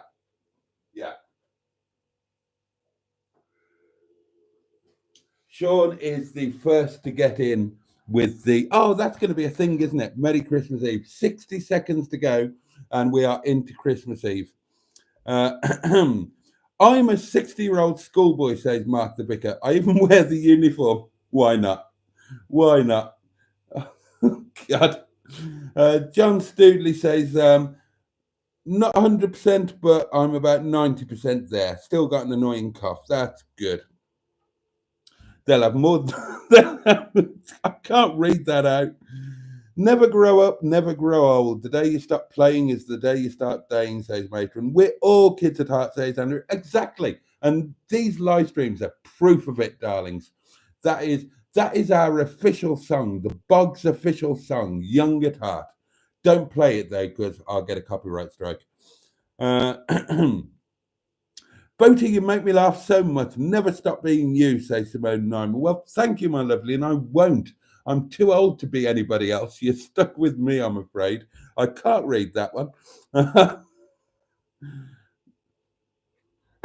Oh, is that a new one? Or am I imagining it? Hold on. Oh, it is now Christmas Eve, darlings. So, oh, well, let's play Sean again then and do it officially. Good evening. I've just finished editing my video for 7 a.m.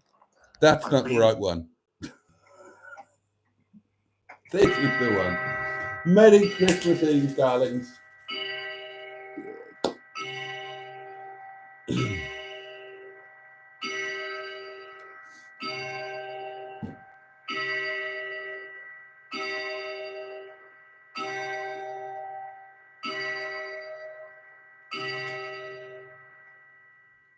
Merry Christmas Eve. That's it. It is now officially Christmas Eve. So, yeah. Cheers, darlings. Let the festivities begin.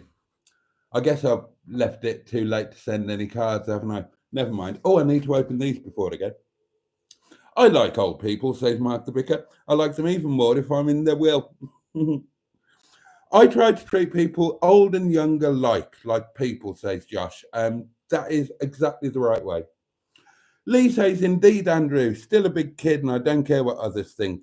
Best way. Alan Simpson joins us late, but there we are. Greetings, honourable community. I saw three boaties come sailing in. Evening, Alan. Hope you've had a lovely evening, whatever you've been up to.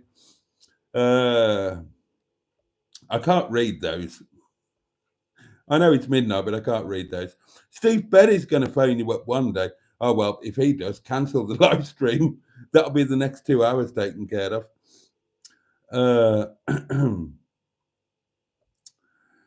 Has Boaty been phoned by an ice cream van? Steve Colg is back on the whiskey.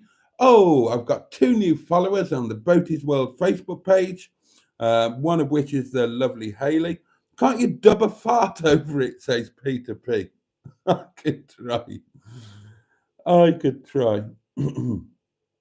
Might be okay, Boaty, says Andrew. Didn't hear much and couldn't make it out. I think you're fine, Boaty, says Matron. I will rewind and check. No music on voice note, says Jimmy a 500. Couldn't make it out here, says Lee. That was mustard. He's had a drink, says Steve. Saboteur, says Stu. Quality was crap. I think it might be okay, says Matron. Well spotted and moved quick. Chrome Dome, says Peter P. Yul Brynner. It was Elvis. He's alive and well and living in Milton Keynes. Mark the Vicar says, I cut all my hair off and I look like a lesbian. Shave your head. Need to do your meat and veg for the grannies next month. Cheeseburger. You haven't changed either, have you? You're a terrible man. I might give it a trim. You never know. Oh, dear. At 72, I'd be cultivating that hair, says Stu. It'd be down me back. There were those super chats in there and super stickers. Thank you to Mark, and thank you to the Equalizer, another Mark. Too many marks, get a cloth, says Mark the Vicar. No more calls, says Peter P. Let Boaty sleep, says Steve. Busy tonight, says Jimmy a 500. That phone reminds me of Steve Wright, says Cheesy. I think you should threaten to set Mr. Tickle on the young bucks from Works. Oh, that would be funny. Are you doing a live stream on Christmas Day, Mr. Boaty? I probably missed that. Yeah, absolutely. I always do a live on Christmas night. It won't be during the day, but you've got Sean at 11 o'clock on Christmas morning if you want some lovely company from the valleys. I'm at the restaurant all day, but pretty much as soon as I get home, I'm going to be doing a live. It will either be starting at 5 to 9 and we will watch Gavin and Stacey together, or it will start at like 9:30 when Gavin and Stacey is finished, or 10 o'clock, or I don't know how long it is. Is it a half hour or is it a full hour? If it's a full hour, then we'd have to do the watch along, wouldn't we? Because that way the people who are watching it can just watch it, and those people who aren't watching it and aren't interested can go in the comments, can't they?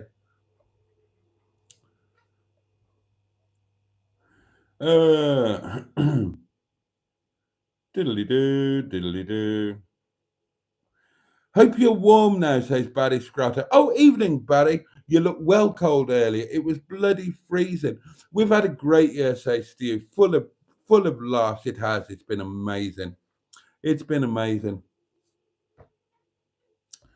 Oh, and there's lots of blessings. Oh, of course, Andrew. Yeah, sorry. Of course. That candle will see February, says Steve. Yeah, it's a brand new candle. That's got plenty of life left in it. And I've got another one in the cupboard ready to go when that does go. 64 watching, only 33 likes. Come on, says Mark. Bless him. Red knickers for Boaty, asked Cheeseburger. Well, I'm planning, Cheesy. I am planning a trip to some shops at some point, maybe between Christmas and the New Year or in the New Year. And I plan to buy new knickers and some aftershave. I haven't had aftershave for over a decade because I plan to treat those old gals right in Llandudno. They deserve nothing less than aftershave and new knickers. But in the knicker department, if that doesn't work out, I've got a lovely pair of very posh knickers that were very kindly sent to me by the community. Well, by one specific member of the community. So, right, I can't read that one out. God. Oh, Russ. Yeah, I know. Harvest was lush, says Peter P. I enjoyed Harvest. I did enjoy Harvest. Cheeseburger says you could start drinking at 5:30. God almighty. I'd be asleep by 9 o'clock. I'm not the man I used to be. Just remember that OnlyFans rejected you. That is actually true. Yes, I was rejected by OnlyFans. When's Boaty's birthday? Asked Poppy's Travels. What? Gavin and Stacey is 1 hour and 35 minutes. Bloody hell. Right, we're going to have to do it as a watch along, darlings. We're going to have to do it as a watch along because I'm not missing the live, but I'm not missing Gavin and Stacey either. So it's going to be a watch along. So the live will start at 5 to 9. And I guess we're doing 1 hour and 35 minutes of Gavin and Stacey. Unless, I mean, let me know what you think. Do you want the live to start later at 25 to 11 so you can watch Gavin and Stacey in peace? Do you want to do the live watch along? Or do you want to start the live at 9 but do it normally and we'll all watch Gavin and Stacey later on? I think we probably want to watch it live, don't we? Have a chat, decide, we'll make a decision tomorrow night. When's Boaty's birthday? Asked Poppy's Travels. It is on the 14th of January. Oh God, and then it's EastEnders until 11:05. Well, bugger EastEnders. I don't give a hoot about EastEnders. I don't need to know what Arthur Fowler's up to. And I don't need to see any more of Betty's Hot Pots. I've seen enough for one lifetime. What was I saying? Oh, yeah, that's right. When's Boaty's birthday? Asked Poppy's Travels for the third time, and she deserves an answer. My birthday is on the 14th of January, which is a Tuesday. On the 13th of January, I will be going to the Grand Hotel in Llandudno for the evening and overnight. I shall be luxuriating in Victorian splendor, except apparently it's not all that splendid anymore. It's a bit old and knackered and overpriced, but I don't care. I'm going to have a ball. So there you go. The actual birthday is the 14th. I'll have a birthday breakfast or a birthday lunch or a birthday brunch or something of that nature. Pingu was gifted the membership from Pocahontas. Thank you, Pocahontas, again. And welcome back, Pingu. Welcome back to the inner scrotum. Everybody told Poppy. Where do we send cards to? Me, my address. It's everybody knows it. I probably should be discreet and not put it out there, but everybody knows it. It's in the Facebook group. Or just ping Emma or Matron and they will let you know. Pound Coins has been raiding the charity box at the restaurant. Oh, you don't know about Sean's box, do you? Oh, Cheesy, you've got a lot of catching up to do, mate. Glad to have you back, Cheeseburger, says Barry Scrotter. Matron says, Poppy's Travels, I'll get you Emma's email to ask for the address. Hayley became a channel member, bless her, and a Facebook page follower. It's just like old times, says Andrew. I'm not reading that out, Cheeseburger. I used to say that a lot. And it is just like old times. Everybody's welcoming Hayley. That's nice. Oh, dear. If anyone wants to send Boaty a card, ask Emma for the address. And then we're talking about Emma's live stream, which was brilliant. I'm really sorry I missed it. This is funny, actually. This year's been great, says Stu, and I totally agree. Why doesn't Boaty give out his address instead of annoying Emma, says Jimmy 500? I used to do just exactly that, and I got told off for it. Everybody said I shouldn't do it. I mean, I didn't know what was going to happen, but it is there. It is in the Facebook group. I did put it in the Facebook group. I suppose it probably is a bit daft to put it out there on a public live stream, but it's there in the Facebook group, or you can ping Emma or ping me and I'll tell you. It's not a secret. I'm just told I should be more careful than I am. Anyway, Cheesy says, age, I sing the chemotherapy blues. I woke up this morning. That's a result, which made me laugh. Alan Simpson says, the way Boaty folds himself to get in and out of a Rover 25 would put younger men to shame. It's like watching origami in motion. And that's coming from a man who spent an hour in a Rover 25 with me, watching me getting in and out, and a very enjoyable hour it was. We had, for those who don't know, Alan came to the restaurant and he came out and rode shotgun because my driver didn't turn up that night. And I had to do some deliveries, and I was really embarrassed about having somebody coming to visit me in the restaurant. And because bloody Aziz couldn't turn up that night, his car broke down, I had to go out and do some deliveries. And I said to Alan, do you want to come with me? And we had the best time. We had a really good time. Poor old Alan actually had to do a delivery himself. It was one of those streets where there's nowhere to park, so you have to just stop in the middle of the road. And bless him, Alan popped out and did the delivery, so I could go around the block if needed, if there was a car that was coming. And he was a lot better on the doorstep than I am. The customer basically got an upgrade, but we had such a laugh. Such a laugh. I can't wait till the next time Alan rocks up.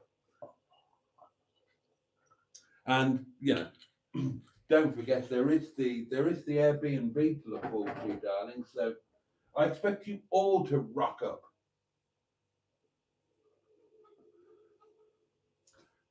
Support the Airbnb, support the community, and we can have just so many laughs in this year to come.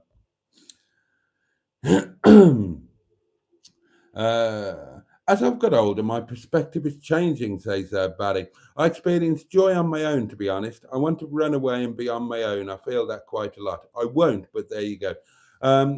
Yeah, I get that. I think a lot of us get that. And those of us that have ended up being our age and single, we are thinking once, twice, and three times about even trying to get back into a relationship because, time is precious the older you get. I'm calling it a night, says Ian. People carrying duties are awaiting my attention. Have a peaceful night's sleep. Merry Christmas Eve, everyone, says Matron. Batman Rubin will be watching the Scrooge movie with Albert Finney on Christmas Eve. It's a family tradition. 2 minutes to midnight, says Ross. That's why we Americans like big SUVs, says Josh. No unnecessary folding to get into and out of those. This is the BBC World Service.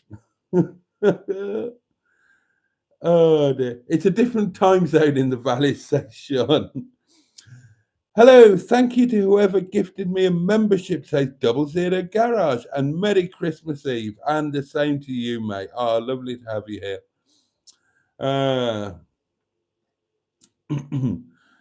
And everybody's wishing each other a very happy Christmas Eve. Oh, Barry, bless you, mate. Oh, right. There we are. The hedgehog's got more hair than Boaty, says Steakold. But Boaty's got more fleece, says Cheeseburger. How long before the voice notes will be banned? Oh, there shouldn't be any need for that, really, should there? There shouldn't be any need for that. Boaty runs on Duracell, says Steakold. I don't know what I'm running on at the moment. I think I'm running on a Rioja Blanco is what I'm running on. How does a watch-along work with copyright doings? Well, we don't have the... Oh, yeah, good point. Oh, yeah, good point.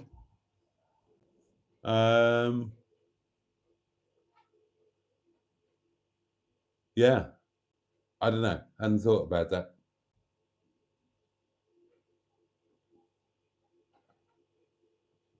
I hadn't thought about that.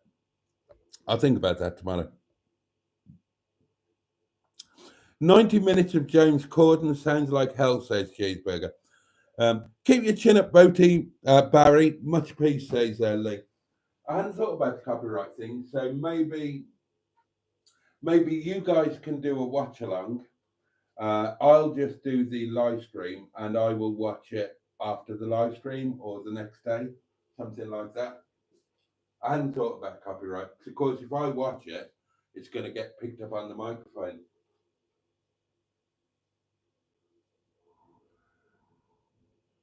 The only way round that would be for me to have no sound for that hour and 35 minutes. We all watch it together. I just don't have a microphone active, so it's not picking up it. And we would just have to talk in the comments rather than me actually talking to you. And then when it finishes, I'll turn the microphone on.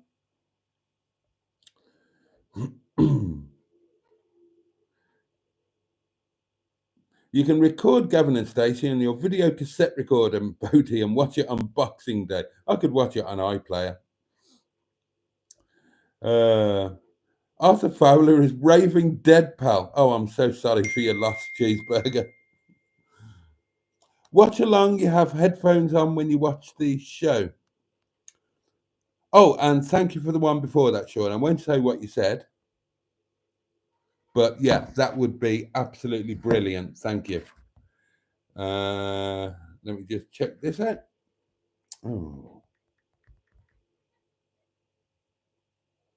Oh, right. Okay. Same message. Yeah, I have got some headphones somewhere. I guess I could do that.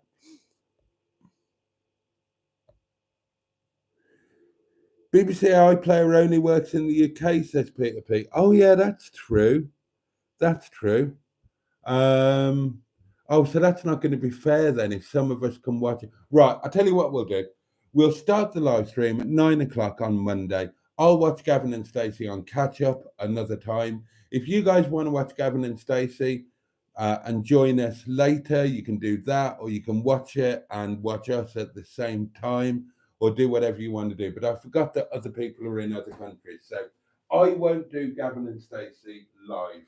I will do it at a later point, and the live stream will start at 9 o'clock on Christmas night. There we are.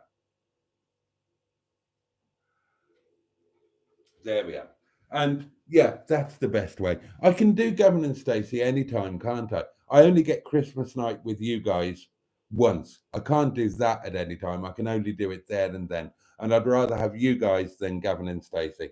So Christmas night live will start at 9 o'clock. You guys watch what you want, work it how you want. I won't be watching. I'll just be doing the live as normal. I'll catch up with it either later that night, probably not, or while I cook my Christmas lunch or something on Boxing Day. And we can all talk about it on Boxing Day night.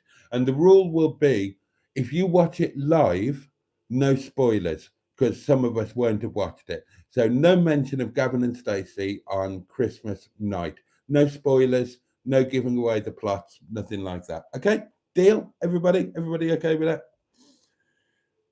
Start as early as you can on Christmas Day, says Matron, and make it clear that you won't be reading comments or fully engaging until after. No, I'm just going to do it later. I'm going to do it later. We'll do the live as normal. Because not everybody's keen, are they?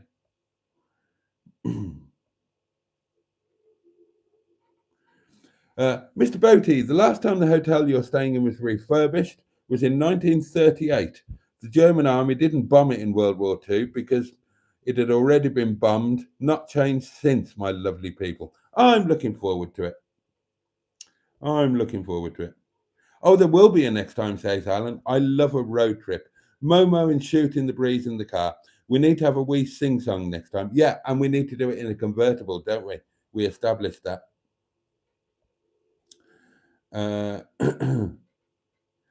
I could use headphones, but I forgot about the people that can't watch it. So, God, really? Oh, no, Mrs. Brown's Boys is dreadful. No, oh, come on, Cheesy, fair play. Gavin and Stacey isn't as bad as Mrs. Brown's Boys.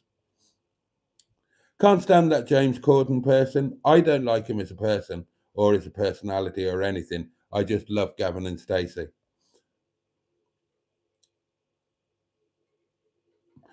I can spoil Gavin and Stacey, says Cheeseburger. It's shit.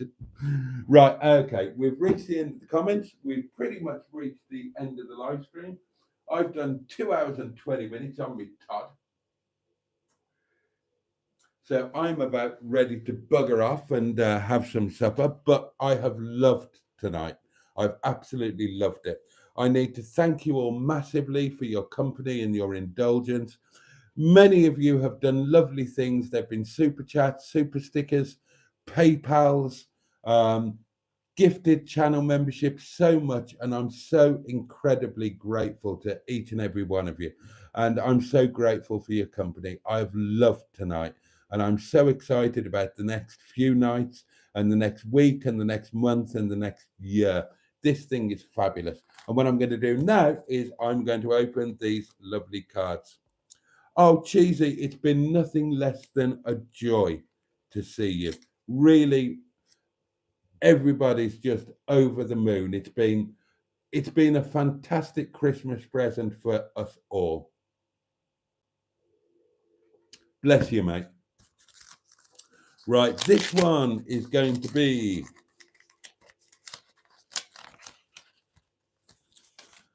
yeah, I'm sorry I'm late opening the cards. I'm pretty sure this one's going to be from Nick. It's a snowman. Yeah, here we are. Merry Christmas and a Happy New Year.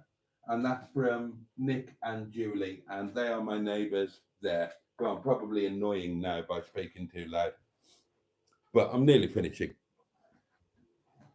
The next one. Oh, which one should we do first? Well, I'll do this one. This one came first. It's come from... Oh, hang on. I need better light to see that. Oh, Norwich. This has come from Norwich Mail Centre. Oh, and there's a note on the back from Galston-on-Sea. I hope I pronounced that correctly. And I think I know who this is from. Oh, what a lovely card. Anthony Nolan. Be a match, save a life. Each and every day, Anthony Nolan saves the lives of leukemia patients by matching them with amazing people they've never met, but who are willing to donate stem cells to help save lives.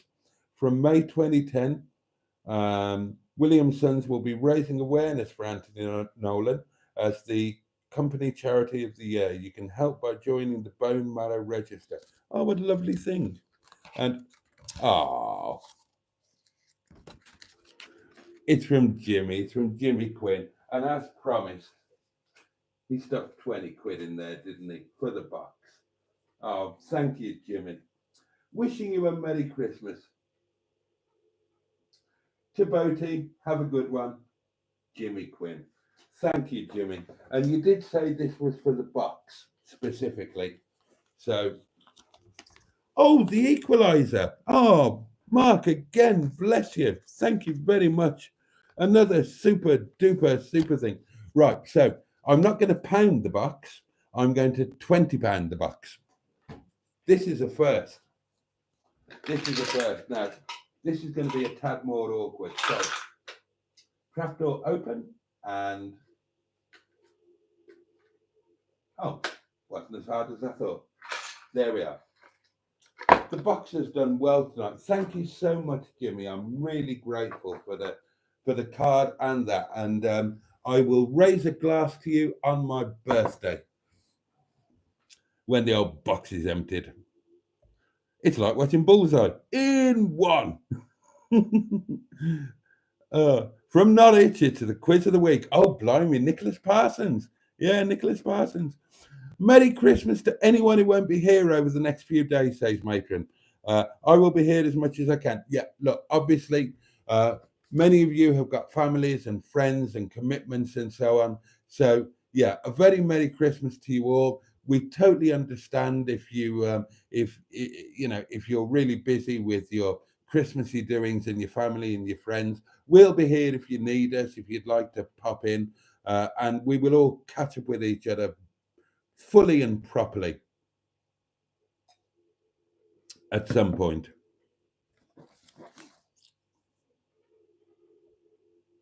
Oh, I can't read that.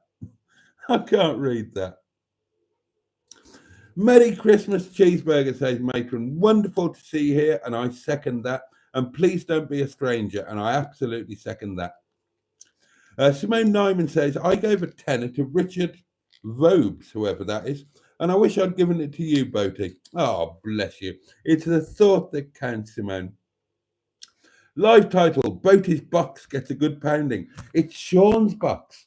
This box was from Sean.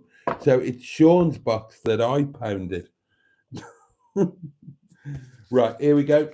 I'm opening this one, and this is from West. Oh, God. This is from Australia. Blimey. All the way from Australia. My goodness.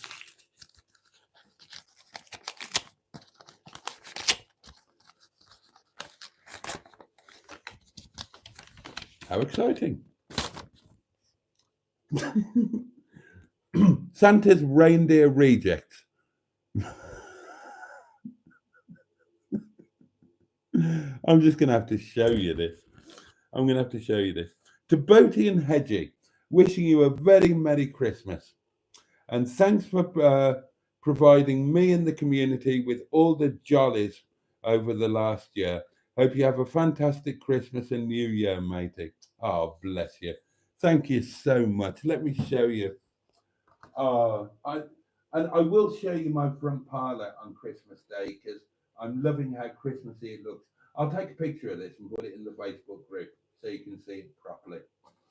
Oh, thank you so much. Oh, tonight's been really special. Oh,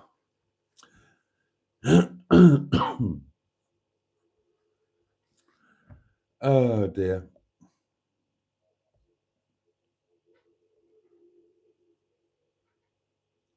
Oh, Jimmy. Oh, bless you.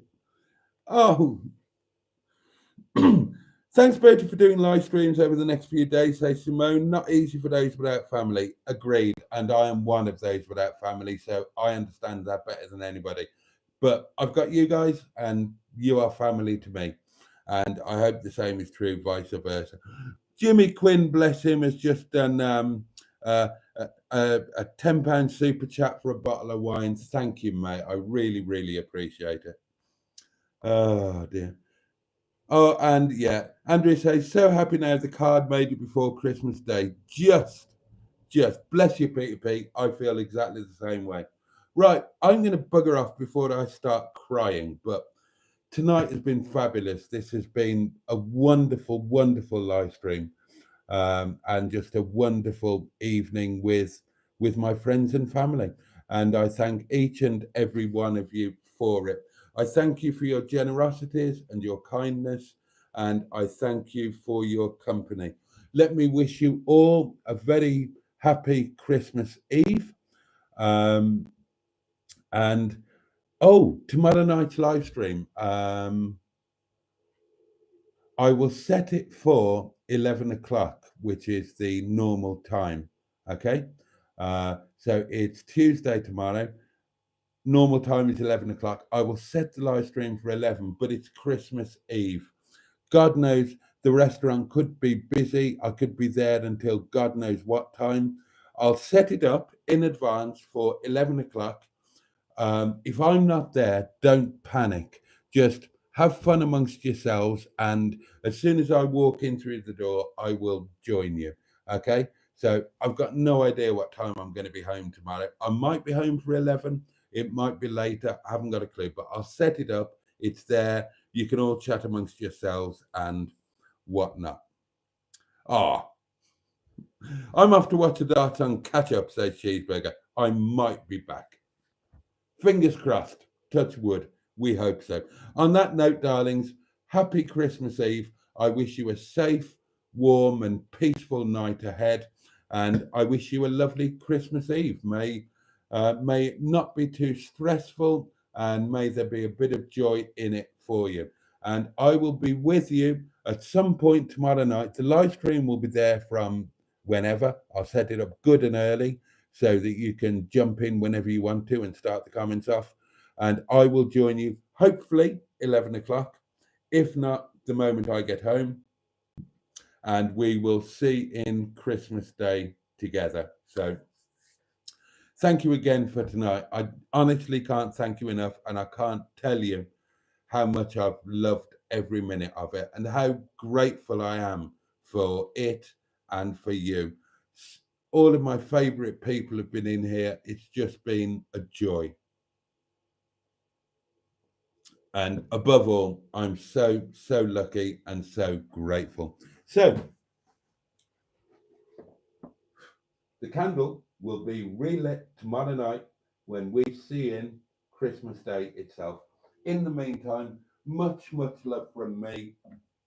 Thank you again so much. And I can't wait to see you tomorrow night, and we're going to see in Christmas Day together. And I'm going to have the good wine. Oh, yes. All right, darlings. On that note, pachu, and indeed, a big old Christmas Eve bosh.